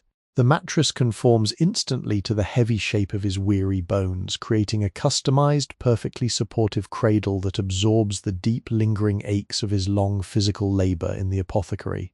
He reaches down to the foot of the bed and grasps the thick edge of his primary source of nocturnal warmth, an incredibly massive, profoundly heavy blanket woven entirely from the raw, undyed fleece of the monastery's oldest sheep. He pulls this colossal woolen weight slowly upward, dragging the rough, deeply textured fabric over his tired legs, across his resting chest, and pulling it snugly up to his chin. The physical sensation of this heavy blanket settling over him is the ultimate defining act of the long day's conclusion. The wool is extraordinarily dense, possessing a substantial, grounding weight that feels exactly like a firm, continuous, and deeply reassuring physical embrace. The coarse fibers trap a thick layer of insulating air against his skin, immediately capturing his body heat and reflecting it backward, creating a rapid, intensely comforting cocoon of enveloping warmth. The heavy warp and weft of the fabric pressed gently down upon his shoulders, acting as a physical anchor that pins his resting body securely to the soft earth. He closes his eyes in the profound, velvety blackness of the tiny cell. The chaotic, rushing thoughts of the outside world, the meticulous recipes of the herbal remedies, The precise measurements of the marble dust and the lingering echoes of the midnight chant all begin to rapidly lose their shape. They dissolve into a slow, formless and heavy fog. His breathing deepens, slowing to perfectly match the incredibly gentle, rhythmic expansion and contraction of the sleeping architecture around him. The dry, whispering straw beneath him and the heavy, warm wool above him become his entire universe. In this tiny, perfectly dark and profoundly safe sanctuary, entirely isolated from the relentless passage of time and the heavy burdens of the waking hours, the apothecary finally lets go. He drifts outward upon a slow, gentle, and perfectly calm tide, sinking deeper and deeper into the vast, untroubled, and beautifully heavy ocean of absolute restorative slumber. As the heavy velvet darkness of the narrow sleeping cell claims the exhausted apothecary, the only remaining rhythm in his secluded universe is the agonizingly slow, deliberate rise and fall of his own chest. Beneath the immense grounding mass of the hand-woven woolen blanket, his breathing undergoes a magnificent, involuntary transformation. It ceases to be the conscious, measured intake of air required for his meticulous waking labor, shifting instead into the automatic, tidal pull of restorative slumber. With every slow, drawn-out inhalation, the thick, coarse fibers of the sheep's fleece gently lift, rising with a subtle tension that physically maps the steady expansion of his resting lungs. The heavy fabric holds this elevated position for a long, breathless, suspended moment, a tiny pause at the very peak of the breath, before gravity softly reclaims its hold. Then comes the long, heavy exhalation. The woolen blanket descends, settling back over his relaxed ribcage with a comforting, warm embrace. This continuous cycle of rising and falling, holding and releasing, becomes the singular metronome of the tiny room. It is a physical lullaby that rhythmically rocks the human body deeper into the yielding mattress, syncing perfectly with the silent turning of the midnight world outside. The air he draws in is the same cool, ancient air that circulates through the stone corridors, carrying the faint, purified memory of the garden's dormant herbs. It enters his lungs as a crisp, grounding chill and leaves as a soft, invisible plume of warmth, a microscopic transfer of energy that slowly lulls the nervous system into absolute submission. As this hypnotic breathing continues, a profound sensation of absolute surrender washes over every tired muscle and heavy bone. The relentless vertical pull of the waking world is replaced by the welcoming horizontal embrace of the deep earth. The apothecary feels the lingering tension draining from the back of his neck, melting downward through the rounded curve of his relaxed shoulders. His calloused hands, which spent countless hours meticulously grinding hard roots and pouring golden honey, now rest open, motionless and slack upon the wool. The sheer physical weight of his exhausted body patiently presses deeper into the thick, stuffed mattress of woven hemp ticking. In response to this yielding gravity, the dried autumnal rye straw resting within the mattress produces the faintest, softest rustling sounds. It is the acoustic whisper of thousands of brittle plant stems snapping, bending, and settling around the contours of his sleeping form. This creates a customized, warm and supportive cradle, a woven nest constructed from the very fields he spent the long summer tending. Within this yielding cradle, a magnificent thermal alchemy unfolds. The dense, raw wool of the blanket acts as a perfect natural insulator. It quickly captures the gentle, radiant heat emerging from the monk's sleeping body. This warmth cannot escape into the freezing, pitch-black air of the long dormitory. Instead, it is trapped against his skin, rapidly forming a thick thermal cocoon. As this heat settles over him, it gently coaxes the sweet, dormant perfumes hidden within the dry bedding to drift upward. The narrow cell fills with the earthy aroma of sun-baked fields, the dusty scent of dry straw, and the musky fragrance of natural lanolin. It is an olfactory tapestry of undisturbed safety. Beyond the rough, unbleached linen curtain that seals the tiny cell, the vast freezing architecture of the grand Cistercian Abbey stands as an impenetrable fortress against the chaotic outside world. The massive, pale limestone walls, measuring several feet across in their solid depth, banish the harsh, frantic noises of the secular night. The absolute silence within the resting dormitory is so profound that it forces the human ear to attune to the microscopic symphony of the natural world existing immediately outside the stone. If one listens with absolute focus, there is the faint, muffled sound of a solitary nocturnal breeze whispering across the high, dark slate roofs. It is a beautiful, continuous acoustic sigh that seamlessly blends into the heavy breathing of the isolated brothers resting securely in the pitch-black void. This fortress was not built merely to keep the elements at bay, but to actively cultivate an environment where the mind can detach from the anxieties of survival. The thickness of the mortar, the weight of the oak beams, the depth of the foundations, all of these architectural choices serve a singular psychological purpose: to convince the vulnerable human spirit that it is entirely protected. In this space there are no predators, no impending storms, no urgent tasks demanding immediate attention. The stone walls act as a massive geological shield, absorbing the turbulent energies of the earth and radiating nothing but a steady, petrified calm. Here, in this insulated sanctuary, the terrifying, frantic illusion of chronological time dissolves.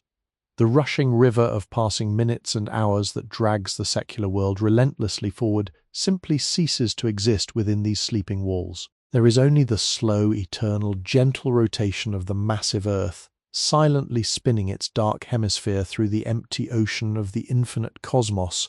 The concept of tomorrow loses its grip. The memories of yesterday fade into irrelevance. There is only the perpetual, endless now, a suspended state of being, where the past and the future are nothing more than distant, harmless shadows. As the apothecary's tired, conscious mind finally detaches from the physical anchors of the tiny room, the meticulously recorded history of the year 1220 softly blurs. The boundaries of his medieval world begin to dissolve, merging seamlessly with the quiet, breathing reality of your own present moment. The distance of 8 centuries collapses into nothingness, bridged by the shared, universal experience of seeking rest at the end of a long, exhausting day. His slow, rhythmic breath becomes indistinguishable from your own rising and falling chest. The immense grounding weight of his woven blanket is the exact comforting weight settling over your own exhausted limbs. There is absolutely nothing left to prepare, no heavy stones to patiently grind, no delicate blue flowers to carefully press, no fragile golden candles to extinguish. The long, quiet labour of the ancient day is completely done. The massive iron-bound doors of the great world are securely locked against the dark night. You are safe here, resting in the fragrant shadows of the eternal herbarium. The worries that plagued your waking hours cannot cross the heavy stone threshold of this sanctuary. They have been left outside, abandoned to the freezing wind and the empty courtyard. Inside there is only warmth, security, and the rhythmic, hypnotic rise and fall of a peaceful breath. Simply allow the slow, ancient, gentle tide of the dark night to take you. There is no need to hold on anymore. Release the tension in your jaw, let your shoulders drop deeper into the mattress, and allow the darkness to embrace you like a soft, heavy cloak. The apothecary sleeps, the abbey sleeps, the forests and the fields sleep beneath the watchful silver gaze of the solitary moon. It is time to join them in that vast, untroubled ocean of quietude. Drift outward on the gentle current. Sink beneath the surface of the waking world. Let go of every thought, every obligation, every lingering fragment of the day. Sleep, deep, unbroken, perfect sleep. The night is long, the walls are thick, and you are held safely in the gentle hands of history. Sleep. Welcome to Sleepy History with Wesley, your personal sanctuary of ancient tales. Here, we blend authentic historical events with gentle AI technology to recreate immersive, soothing journeys through time. This channel is crafted specifically for relaxation and sleep support. TAND is not a substitute for professional medical advice. For your safety, please do not listen while driving or operating machinery. Now, close your eyes and let history carry you into a peaceful sleep.